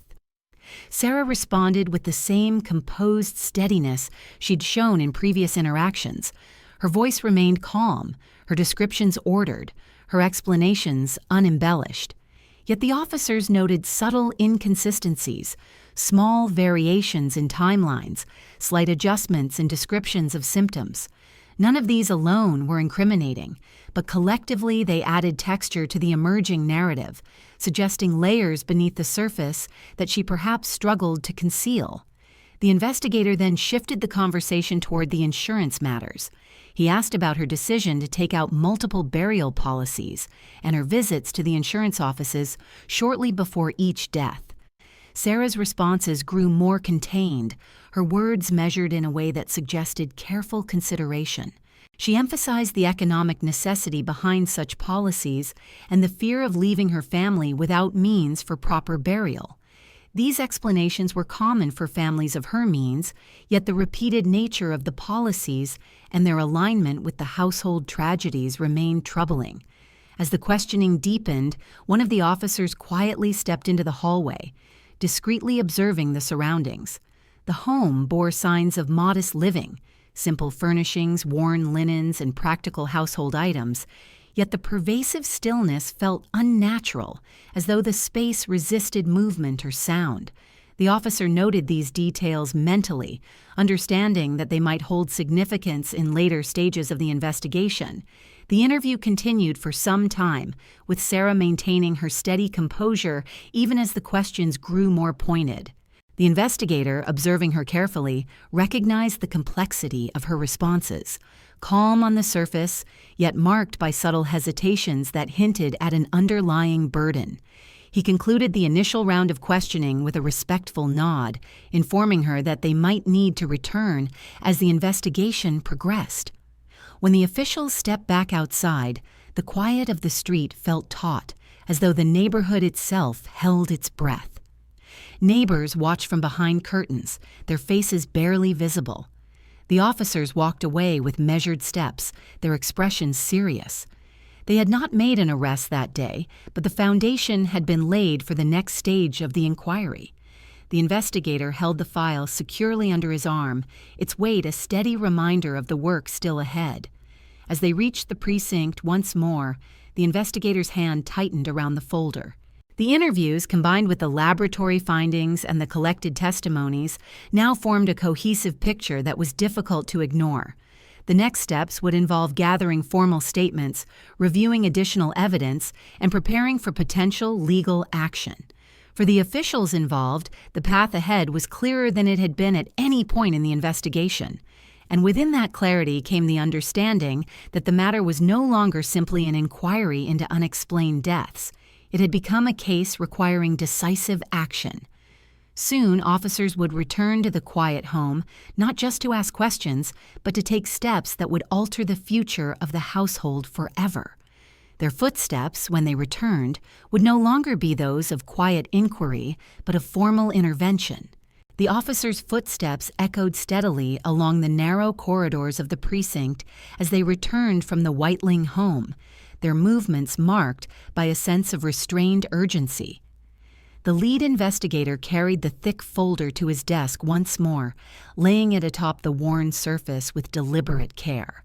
The documents within had evolved from scattered fragments of concern into a cohesive narrative supported by scientific findings, documented testimony, and careful observation. Yet despite this structure, the path from suspicion to formal action required precise steps. As the investigator reviewed the assembled information, he understood that the time for administrative caution was coming to an end. The growing weight of evidence pointed toward the need for direct intervention. Before the officials could proceed, they needed to ensure that all necessary procedural elements were in order. The legal standards of the late 19th century, though different from modern expectations, still demanded a clear basis for undertaking an arrest. Allegations of poisoning were especially sensitive, given the intimate nature of such crimes and their potential to disrupt the community's sense of safety. Therefore, the investigator convened a meeting with legal advisors, presenting the findings with a solemnity matched by those around the table. The lawyers reviewed the toxicological results, the doctor's notes, and the series of interviews. They listened intently as the investigator described the inconsistencies in Sarah's statements and the troubling alignment of policy claims with the deaths. As each detail unfolded, the advisors exchanged quiet, thoughtful glances, their minds working through the complexities of the case. After lengthy deliberation, the consensus emerged that probable cause existed to move forward. The presence of arsenic in multiple bodies alone formed a compelling basis for action.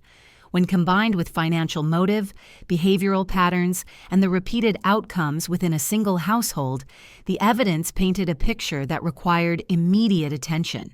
The legal advisors authorized the officers to obtain a warrant and proceed with an arrest. The officers present nodded solemnly, aware of the heavy responsibility now placed upon them. They stepped out of the room with an air of measured resolve, each one preparing for the delicate operation ahead. The preparation for the arrest was methodical. Officers gathered in a quiet room to discuss the approach, choosing their words and actions carefully to minimize distress to the surviving child or children. They reviewed the layout of the home based on earlier visits, deciding on the positions they would take and the order in which they would enter. The lead investigator, who had become the central figure in the inquiry, would deliver the statement informing Sarah of the arrest. His calm, controlled manner made him the most suitable for the task. The team agreed to proceed in the early morning hours, a time when the household would be less likely to be disturbed and when the streets remained quiet. When dawn arrived, the officers gathered outside the precinct, their uniforms crisp in the morning chill.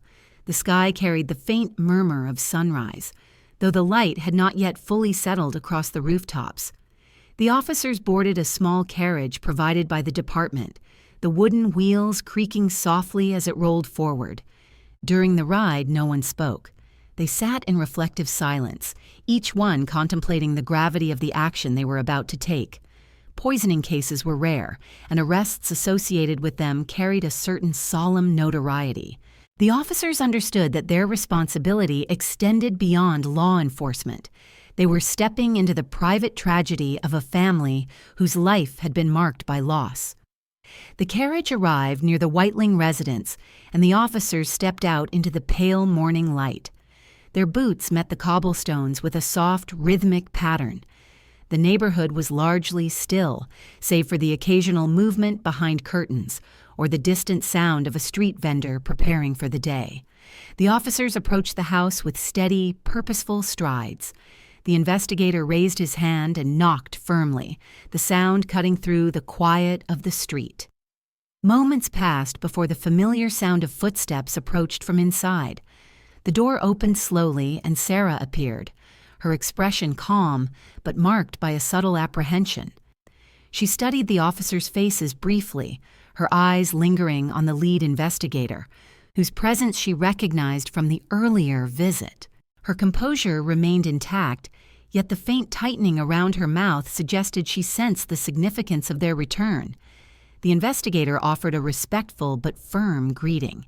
He explained that further developments in the inquiry required a formal discussion at the precinct and that she would need to accompany them. His words were carefully chosen, shaped to maintain dignity while conveying the seriousness of the situation. Sarah listened without outward protest. She agreed to retrieve her shawl, stepping back into the dim hallway for a moment. When she returned, the officers guided her outside with measured politeness. The surviving child, or children, watched from the shadows of the doorway, their expression quiet and unreadable. As the officers escorted Sarah to the carriage, neighbors began to gather discreetly at their windows, pulling back curtains to witness the unexpected procession.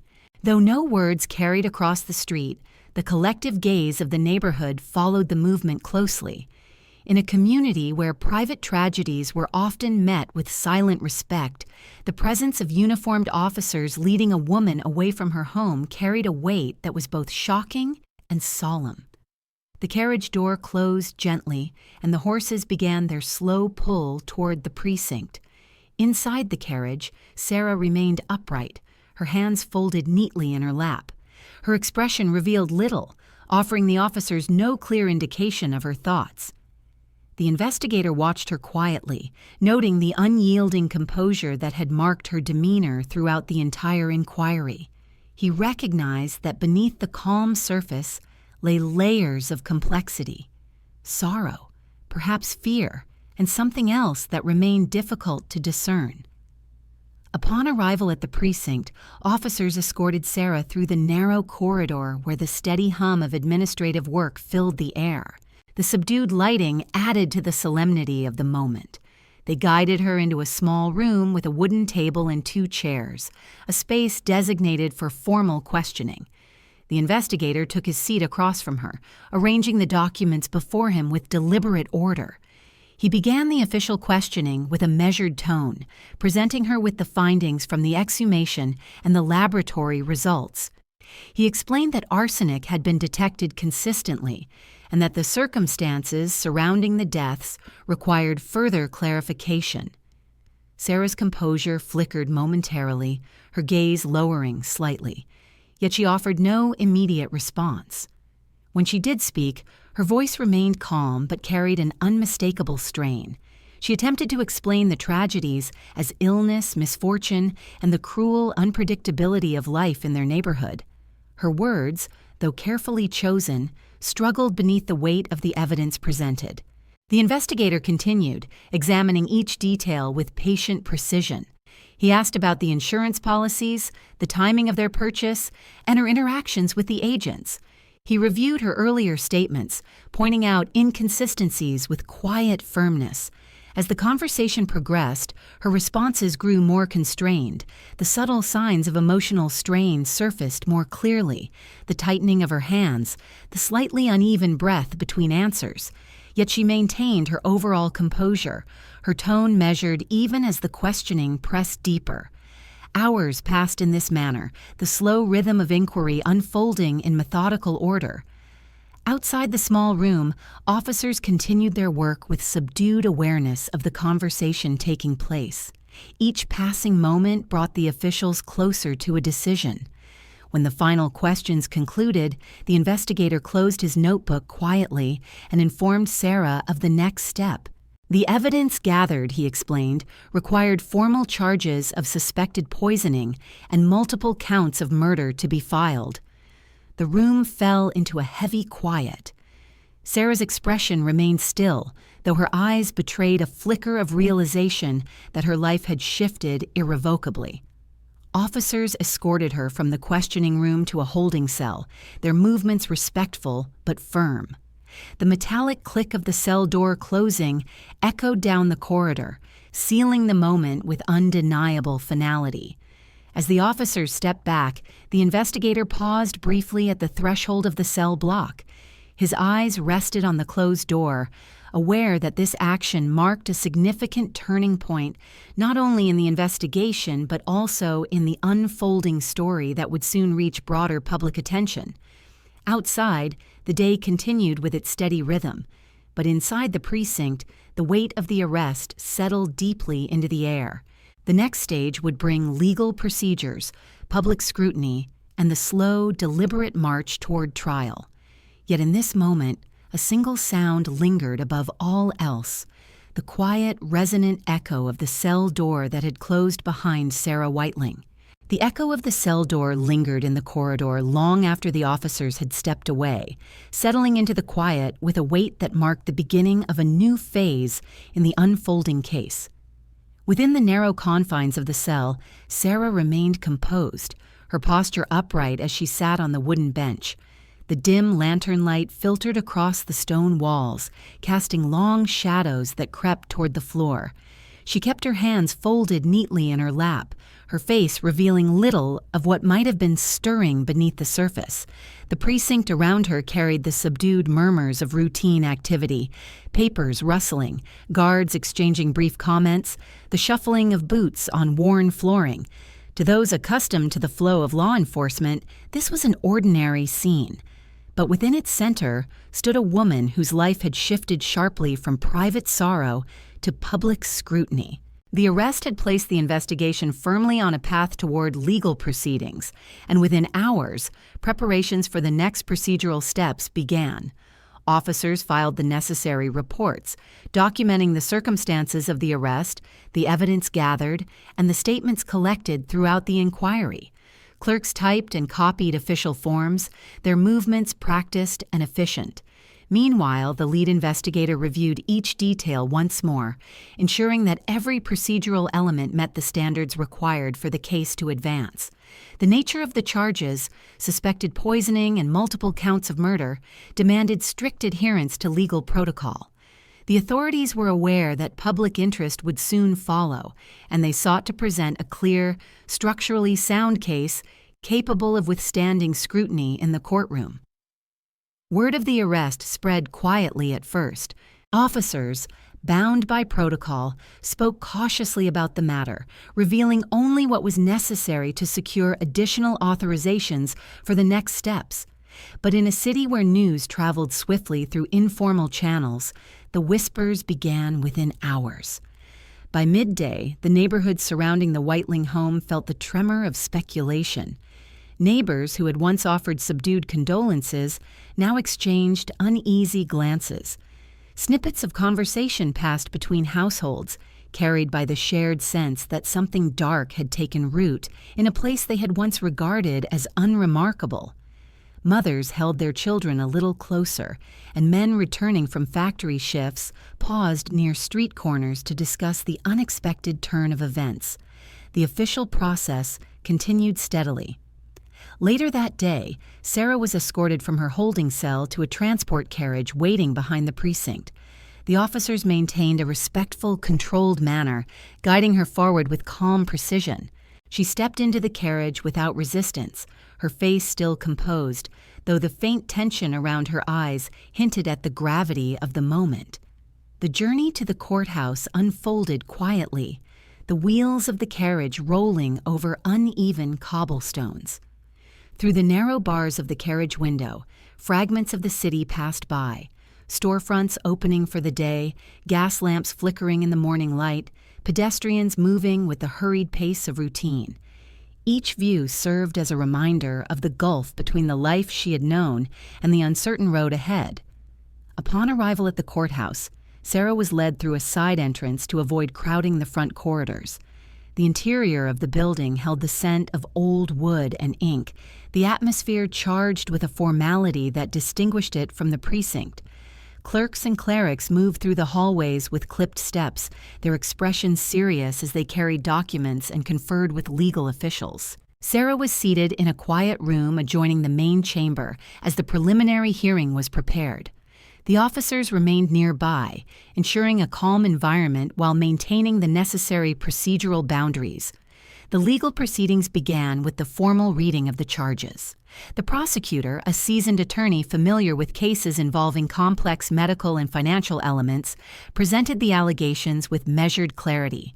He detailed the presence of arsenic detected in multiple exhumed bodies, the alignment of insurance policies with the timing of the deaths, and the inconsistencies noted in Sarah's statements.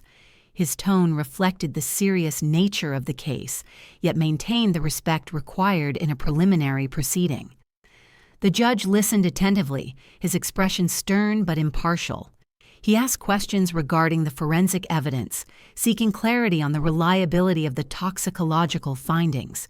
The prosecutor responded by referencing the chemist's detailed analysis, emphasizing the consistency of the results across separate samples.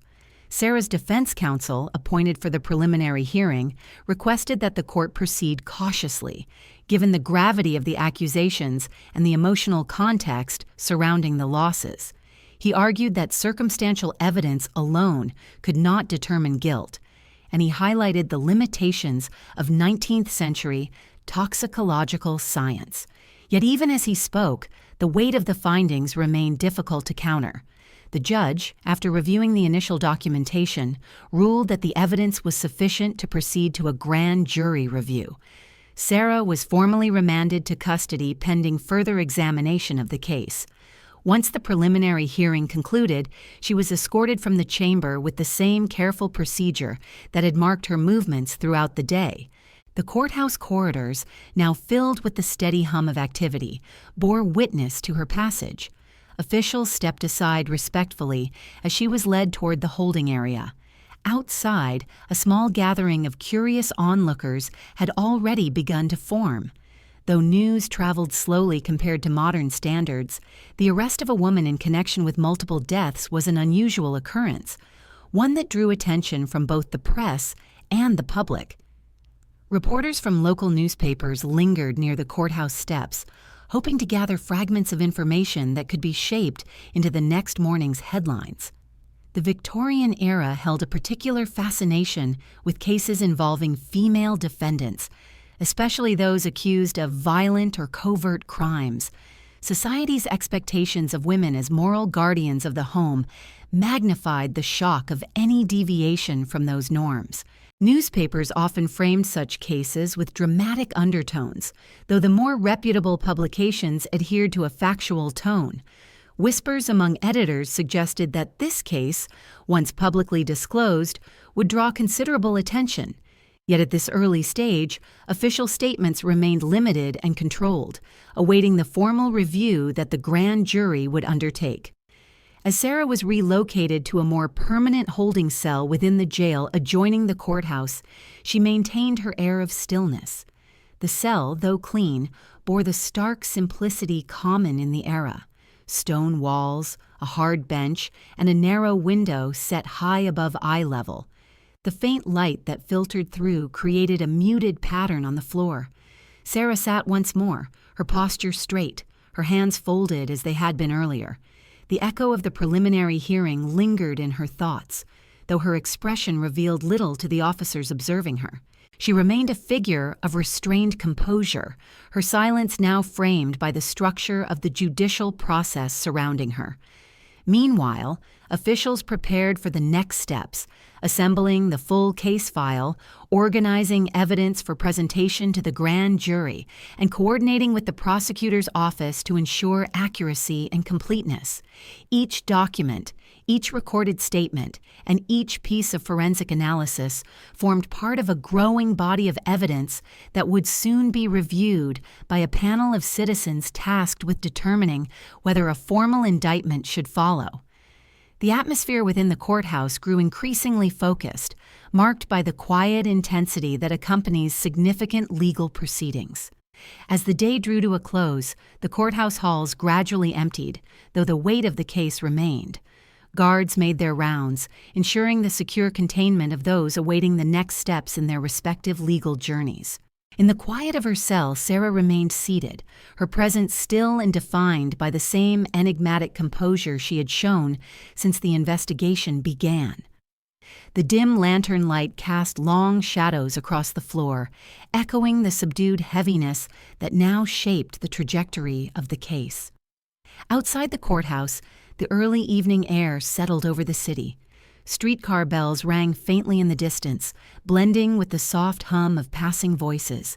The courthouse itself, with its tall stone façade and narrow windows, stood as a silent witness to the unfolding events. And on the steps, a small group of onlookers, their curiosity sharpened by the day's developments, lingered a few moments longer before dispersing into the twilight.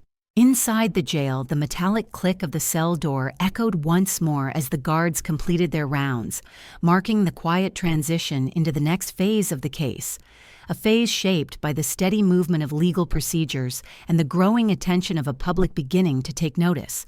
The courthouse steps were no longer empty when the grand jury convened several days later.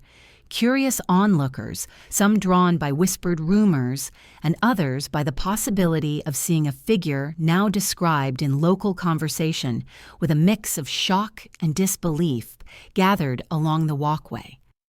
The press, having caught wind of the allegations, though still working with limited official details, began to position themselves discreetly near the entrance, hoping to catch a glimpse of the proceedings or obtain a remark from someone connected to the case. The Victorian era, with its restrained social norms, nonetheless harbored a deep fascination with crimes that upset traditional expectations, and a woman suspected of poisoning her own family stirred public imagination in a way few cases did. It was this atmosphere that surrounded the courthouse as the grand jury assembled to undertake its careful review. Inside the building, the air carried the quiet hum of administrative preparation. Papers rustled, attorneys conferred with measured voices, and clerks moved between rooms carrying files whose contents would soon be examined by 12 appointed jurors. The lead investigator, who had overseen the case from its earliest stages, placed the extensive case file on the heavy wooden table near the jury chamber. The file now held orderly sections: toxicological results, medical notes from the attending physician, detailed accounts from neighbors and insurance agents, and transcripts of the formal interview conducted with Sarah. Each document represented a thread in a larger tapestry, one that the grand jury would need to study with solemn attention. Before the presentation began, the prosecutor took a moment to outline the structure of his remarks. He knew that poisoning cases required clarity, especially given the limitations of 19th-century forensic science. The jurors, drawn from the community, would need to understand not only the immediate facts, but the broader context in which the tragedies had occurred. When the jurors entered the chamber and settled into their seats, the prosecutor greeted them with a respectful nod. He began by recounting the sequence of events: 3 deaths within a single household, each initially believed to be natural, each later revealed to contain indications that warranted suspicion. He spoke in a tone that was steady, unembellished, and precise. He detailed the physician's concerns following the 3rd death, the decision to exhume the bodies, and the chemist's careful repeated tests that had identified arsenic. The jurors listened intently. In a period when medicine was still advancing toward modern standards, the mention of chemical analysis carried a certain scientific weight. The prosecutor explained that arsenic was both common in households and known for its use in poisoning. Its detection in more than one family member suggested a pattern that could not be easily explained by accident. Once the forensic evidence had been outlined, the prosecutor introduced the circumstances surrounding burial insurance. He described the prevalence of such policies in working-class communities and acknowledged their legitimate purpose in protecting families from financial devastation. Yet he also highlighted the alignment of insurance policy claims with the timeline of the deaths, a detail that had emerged not from speculation, but from the documented records of the agents who had processed the claims. The jurors examined the papers closely: dates, amounts, signatures, stamps from the insurance offices. These documents formed a parallel narrative to the forensic evidence, one that added a layer of motive to the emerging picture. The prosecutor then reviewed the statements taken during the investigation, focusing particularly on the inconsistencies in Sarah's accounts. Her descriptions of the illnesses varied slightly with each recounting, her timelines evolving in subtle ways that, while not incriminating on their own, contributed to a broader sense of uncertainty. He spoke not with accusation, but with deliberation, emphasizing that the role of the grand jury was not to determine guilt, but to decide whether the case warranted a full public trial. Finally, he played a portion of the recorded notes from the formal questioning. Sarah's voice, steady but strained, carried through the chamber. The jurors listened to her responses, the careful explanations, the measured tone, the pauses that suggested struggle beneath her calm exterior. When the playback ended, the room remained quiet, the gravity of the moment resting heavily on those present. After the presentation concluded, the jurors withdrew to deliberate. Their discussion unfolded behind closed doors, shielded from the public and from the officials who awaited their decision. Within that private room, they examined each detail: the toxicological findings, the doctor's testimony, the timeline of financial claims, the interview transcripts, and the collected impressions of neighbors. They weighed the scientific analysis against the social realities of the time, understanding that while death was common in the city's poorer neighborhoods, the presence of arsenic could not be dismissed as mere coincidence. Their deliberation was thorough, reflecting both the complexity of the case and the seriousness of the charges. When the jurors emerged later that day, their expressions reflected the sober responsibility they carried. The foreman stepped forward and handed the sealed decision to the clerk. Moments later, the prosecutor received the document confirming that the grand jury had voted to indict Sarah on multiple counts of murder through poisoning. The courtroom absorbed the announcement with muted solemnity. Officers nodded faintly, acknowledging the seriousness of the charges now formalized. Clerks moved swiftly to prepare the next set of documents needed for arraignment and trial scheduling. News of the indictment traveled quickly. By the next morning, newspapers across Philadelphia carried headlines that varied in tone depending on the publication. More serious papers reported the matter with careful restraint, focusing on the procedural developments and the unusual nature of the forensic findings. Others, less formal in their editorial standards, leaned into the sensational nature of the case, framing it as an unsettling story of domestic betrayal. Although the newspapers avoided the excessive dramatization seen in later eras, the mere fact that a woman stood accused of poisoning her family was enough to stir deep public interest. Within the jail, Sarah was informed of the indictment with formal clarity. She received the news without evident outburst or visible distress, though a faint tightening of her posture suggested that the weight of the charges had settled upon her with greater force than before. The quiet of her cell absorbed the official's words, leaving her once again in the stillness that had defined her confinement. Her days now followed a predictable rhythm shaped by the routines of the jail: meals delivered at regular intervals, brief interactions with guards, and long hours spent in contemplation or silence.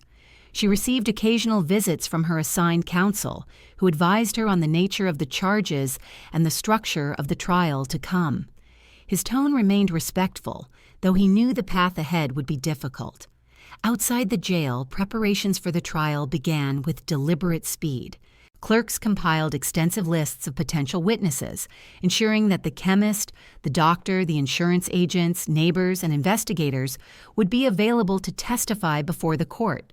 The prosecutor's office organized the evidence into a clear chronology, mindful of the need to present a coherent, fact-driven case. The defense began its own preparations, reviewing the scientific reports and searching for weaknesses that might create reasonable doubt. Though resources were limited, the defense counsel worked to construct an argument centered on the uncertainties inherent in 19th-century forensic techniques. As the trial date approached, the courthouse became a focus of growing public curiosity. Conversations spread through the city, quiet in tone but widespread in reach. Some questioned how such tragedies could have unfolded unnoticed.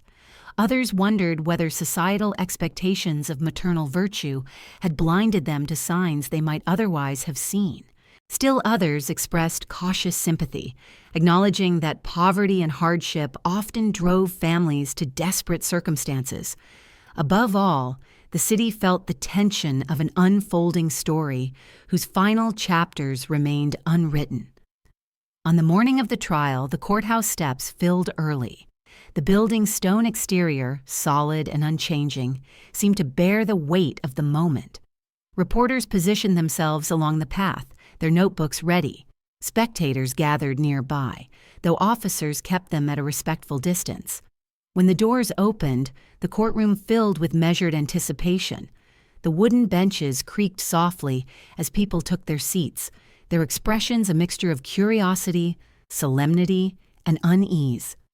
Sarah was brought into the courtroom through a side entrance, escorted by officers who maintained a respectful, steady pace. She took her seat beside her counsel, her posture straight, her hands folded neatly once more. The room quieted as the judge entered, his presence commanding the attention of every individual present. And with that quiet, heavy, expectant, and unbroken, the trial began. The courtroom settled into a thick silence as the judge took his seat, the subtle rustle of robes and papers marking the final moments before formal proceedings began. Morning light filtered through the tall windows in narrow beams, illuminating drifting particles of dust that seemed suspended in the heavy air. The polished wooden benches, filled with attentive citizens and members of the press, carried a muted tension that pressed gently against the room's boundaries. All eyes turned toward the figure seated beside the defense counsel. Sarah sat with her familiar composure, hands folded neatly, posture straight, her gaze fixed ahead without revealing the turbulence that might have stirred beneath her calm exterior. Her presence, so controlled and precise, stood in sharp contrast to the gravity of the charges now arrayed against her. The prosecutor rose to deliver the opening statement, his voice steady, clear, and unembellished. He began by outlining the structure of the case. 3 deaths within the same household, each initially believed to be caused by natural illnesses common to the era, followed by the later discovery of arsenic through formal toxicological analysis. He described the steps that had led to the exhumations, the careful work of the chemist, and the consistency of the forensic findings. His narrative unfolded in chronological order, mirroring the progression of the investigation, allowing the jury and the observers to understand how initial assumptions had gradually shifted under the weight of evidence. He spoke not with dramatic flourish, but with the measured tone of a man intent on presenting facts plainly. He emphasized that arsenic, though commonly found in households of the time, did not appear in these bodies by accident. Its presence, he explained, was not superficial, but woven into the tissue samples in a manner consistent with ingestion during life. He described the role of burial insurance policies, noting that while common and often necessary, they aligned closely with the timing of each death. The prosecutor made no overt accusations at this stage, but his presentation framed the core questions the trial would address: how arsenic entered the bodies, why the deaths followed similar patterns, and whether financial motives played a role in the tragic sequence that had unfolded within the Whiteling home. When the prosecutor concluded, the defense counsel rose for his opening remarks. He approached the case with a tone that balanced caution and resolve. He acknowledged the sorrow that had marked the household and cautioned the jury against allowing the emotional weight of the matter to replace careful deliberation. He argued that the forensic methods of the 1880s, while developing rapidly, were still limited and susceptible to error. He reminded the court that arsenic, due to its prevalence in certain domestic products and contaminated environments, could appear in bodies through means unrelated to poisoning. He urged the jury to consider the possibility that grief had shaped perceptions of Sarah's behavior, creating a narrative that fit the evidence too neatly without allowing room for doubt. His aim was not to discredit the emerging science, but to highlight the uncertainties that still shadowed it. With the opening statements completed, the first witnesses were called. The attending physician took the stand, his demeanor solemn as he recounted the circumstances surrounding each death. He described the symptoms he had observed: the rapid onset of distress, the abdominal pain, the convulsions, and the precipitous decline that followed. He admitted that at the time of his initial examinations, he had attributed the deaths to common illnesses. Yet he also described the unease that had grown in him after the third loss, prompting his decision to raise concerns with authorities. His testimony unfolded in slow, deliberate detail, offering insight into the medical limitations of the era, while also demonstrating the diligence with which he had approached his work. Next, the chemist was called. He explained the procedures he had used, describing the early toxicological tests that allowed for the detection of arsenic in biological samples. His voice carried a quiet confidence, shaped by long hours spent in the modest laboratory where the evidence had first revealed itself. He described the faint discolorations, the repeated reactions, and the consistency of the results across multiple remains. The prosecutor asked him to clarify whether the arsenic could have entered the bodies through burial practices or environmental contamination. The chemist responded firmly that the distribution and concentration patterns indicated ingestion during life, not post-mortem exposure. His testimony added a critical scientific anchor to the case, grounding the narrative in measurable findings rather than speculation. During cross-examination, the defense counsel pressed the chemist on the limitations of his equipment and the evolving nature of toxicology. He asked whether impurities in reagents or variations in burial soil could affect the results. The chemist acknowledged the constraints of his era's tools but stood by his conclusions. His confidence, though measured, reinforced the prosecutor's argument that the presence of arsenic was intentional. Insurance agents were called next. Their testimonies were factual, procedural, and free of emotional interpretation. They described their interactions with Sarah, her punctual payments, her knowledge of policy details, her calm demeanor during claim processes. They explained the structure of burial insurance, the expected payout amounts, and the standard documentation procedures. Their records showed a pattern that aligned with the timeline of each death, adding another layer to the case without stepping beyond the boundaries of professional observation. Neighbors followed. They offered quiet, measured descriptions of the family's daily life, their recollections shaped by a blend of sympathy and lingering unease. Several mentioned the stillness that had settled over the house after each death, the subdued presence of the children, and the composed manner with which Sarah had moved through her routines. They spoke without sensationalism, their voices carrying the weight of genuine concern for the family they had watched for years. Through their testimonies, the social context of the household became clearer. Modest means, limited resources, and a level of privacy that, while typical of the era, now appeared to have concealed troubling patterns. Throughout the proceedings, Sarah remained silent, her hands folded in her lap, her eyes trained on the front of the courtroom. Her expression was readable only in fragments, a tightening at the corner of her mouth during the chemist's testimony, a downward flicker of her gaze when the doctor recounted the final hours of the children's lives. But these subtle movements remained too slight to interpret confidently. Her outward composure held firm, giving little indication of her inner thoughts. As the trial stretched across multiple days, the courtroom grew increasingly filled. Citizens who rarely entered such spaces now came to observe, drawn by the gravity of the matter and by the rare circumstances of the case. The judge maintained order with calm authority, ensuring that each witness spoke clearly and that each piece of evidence was presented in proper sequence. He reminded the jury repeatedly that sympathy, conjecture, and rumor had no place in their deliberations. They would decide only on the evidence set before them. When both sides completed their presentations, the stillness in the courtroom deepened. The prosecutor delivered his closing remarks with quiet conviction, reviewing the chain of events and the consistency of the scientific findings. He emphasized the alignment of motives, means, and outcomes. The defense followed with an appeal to caution, reminding the jurors that uncertainty lingered in every forensic method of the era. Both arguments echoed through the silent chamber, shaping the final impressions that the jurors would carry with them. The judge offered his instructions, guiding the jury on the legal standards required for conviction. Then, in a moment that seemed to suspend time, the jurors stood and withdrew from the courtroom.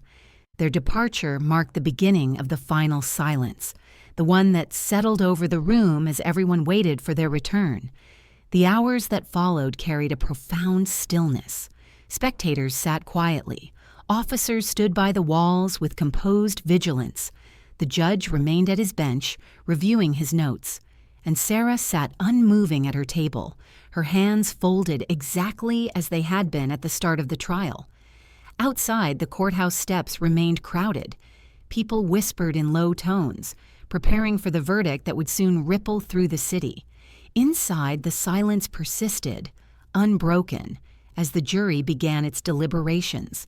The courtroom remained suspended in stillness long after the jury withdrew, the charged silence settling into every corner of the chamber. The air felt thick, as though the room itself had paused in anticipation. People shifted slightly in their seats, careful not to disturb the quiet that had enveloped them. The judge sat with measured composure behind the bench, his hands folded atop a stack of papers. Officers lining the walls maintained solemn expressions, their presence steady and unobtrusive. At the defense table, Sarah sat as she had throughout the trial. Upright, composed, her hands folded neatly in her lap. Her gaze remained directed forward, fixed on some point beyond the wall, offering no clue as to her thoughts. Her stillness echoed the calm she had maintained since the earliest stages of the investigation, a calm that had alternately comforted, puzzled, and unsettled those who observed her. Outside the courthouse, the late afternoon sunlight slanted across the stone steps, casting long shadows that stretched toward the street. A quiet crowd had gathered, drawn by the culmination of a case that had unfolded with unusual weight. Neighbors who had known the Whiteling family, townspeople who had followed the trial through daily newspaper accounts, and curious onlookers all stood in subdued clusters, speaking softly as though mindful of the solemnity within the courthouse walls. Their conversations reflected a mixture of sympathy, disbelief, and contemplation. Many had experienced hardship themselves and understood the weight of financial insecurity, but the idea of a mother deliberately taking the lives of her children struck at the heart of the community's shared moral expectations. Inside, the wait continued. Hours passed with slow, deliberate pacing. The courthouse staff moved quietly, careful not to disturb those who lingered in the gallery. Clerks shuffled papers in adjacent rooms, and the faint echo of footsteps occasionally drifted through the corridor. These soft sounds formed the only interruptions to the stillness that lingered in the main chamber. The prosecutor reviewed his notes without outward emotion, his expression steady after days of presenting evidence and questioning witnesses. The defense counsel remained similarly composed, though his features bore hints of fatigue from the strain of navigating a case shaped by limited medical knowledge and heavy public interest. As time wore on, the shadows in the courtroom lengthened and lanterns were lit to maintain the subdued glow that had accompanied the trial's earlier sessions. Those who remained seated felt the tension shift subtly, a quiet acknowledgement that the jury's deliberations were nearing their end. The rustle of footsteps in the hallway marked the first signal that the moment had arrived. The courtroom doors opened and the jurors filed in with solemn expressions, their gait steady and purposeful. Their faces reflected the weight of their responsibility, shaped by hours of reviewing evidence, testimony, and legal instruction. Everyone rose as they re-entered the courtroom. Once they were seated, the judge asked whether they had reached a verdict. The foreman stood holding the folded paper with a steady hand. His voice carried clearly in the quiet room as he read the decision. The verdict, guilty, rested heavily upon those who heard it, though no audible reaction arose from the gallery. The courtroom absorbed the announcement with the same solemnity that had characterized the trial. Sarah remained composed, her expression unchanged, even as the words settled into the space around her. She did not lower her gaze or shift in her seat. Her posture remained upright, her hands folded neatly as they had been throughout the proceedings. There was no outward display of emotion, neither denial nor protest, only the same steady calm that had marked her demeanor since her arrest. Observers later noted that her stillness in that moment revealed something the community struggled to interpret: resignation, resolve, or perhaps a quiet acceptance shaped by forces known only to her. With the verdict delivered, the judge prepared to pronounce the sentence. His words were measured, shaped by the legal standards of the era. He spoke of the severity of the crime, the loss of innocent lives, and the responsibility of the court to uphold justice. In Philadelphia during the late 19th century, capital punishment remained within the court's authority for cases involving deliberate murder. After reviewing the findings and acknowledging the jury's decision, the judge announced the sentence of death. The chamber maintained its quiet stillness as the words were spoken, each one falling with steady finality. The officers approached to escort Sarah from the courtroom. As she rose, her composure remained intact. She walked with calm steps toward the doorway, her presence quiet and deliberate. No outcry came from her. No visible reaction marked the moment when the weight of the sentence became fully real. Instead, she carried herself with the same muted restraint that had characterized her movements from the earliest days of the investigation. The courtroom watched in silence as she was escorted down the corridor toward the jail adjoining the courthouse. In the days that followed, preparation began for the final stage of the legal process. Prison procedures were initiated, ensuring that the sentence could be carried out according to the standards and protocols of the Pennsylvania penal system. Sarah was transferred to the women's section of Moyamensing Prison, a facility known for its imposing architecture and strict routines. Within its stone walls, her final days unfolded in structured quiet. She was visited by ministers who offered spiritual counsel and by officials who ensured that all required documents were properly completed. Records from the time describe her demeanor as calm and reflective, though details of her private thoughts remain lost to history. The prison environment, shaped by heavy masonry and narrow corridors, held an air of somber inevitability. Guards moved with steady steps, maintaining the rhythm of their duties. Each day followed a predictable schedule, the monotony broken only by the occasional visit or administrative task. In this setting, Sarah spent her final hours in contemplation or prayer. The dim light that filtered into her cell was soft, marking the passage of time in gentle transitions. On the morning designated for the execution, the prison grounds were quiet. The faint chill of dawn settled across the yard as officials prepared for the necessary procedures. Witnesses assembled according to protocol, their expressions somber as they took their places. The execution itself was carried out with the solemn formality required by law. Sarah met her final moments with the same composed reserve she had shown throughout the investigation and trial. Historical accounts describe her as calm, her voice soft when she spoke her final words, which were brief and offered without embellishment. After the execution concluded, her body was prepared for burial according to the practices of the time. No public spectacle followed, and the city resumed its rhythms with the quiet resilience typical of the era. The case, however, left a lingering imprint on the community and on the early development of forensic and investigative practices. It served as a reminder of the limitations faced by 19th-century physicians and investigators, and how emerging scientific methods, still rudimentary by modern standards, played a pivotal role in revealing truths once hidden behind the boundaries of domestic life. In the years that followed, the story of the Whiteling case faded from public memory, overshadowed by new events and changing times. Yet its records endured in archives, preserving the factual framework of a tragedy that had unfolded with unsettling quietness. Within those records lay the reflections of a society grappling with the complexities of hidden harm, the challenges of early forensic science, and the weight of moral uncertainty. And so, the story closes with a final image.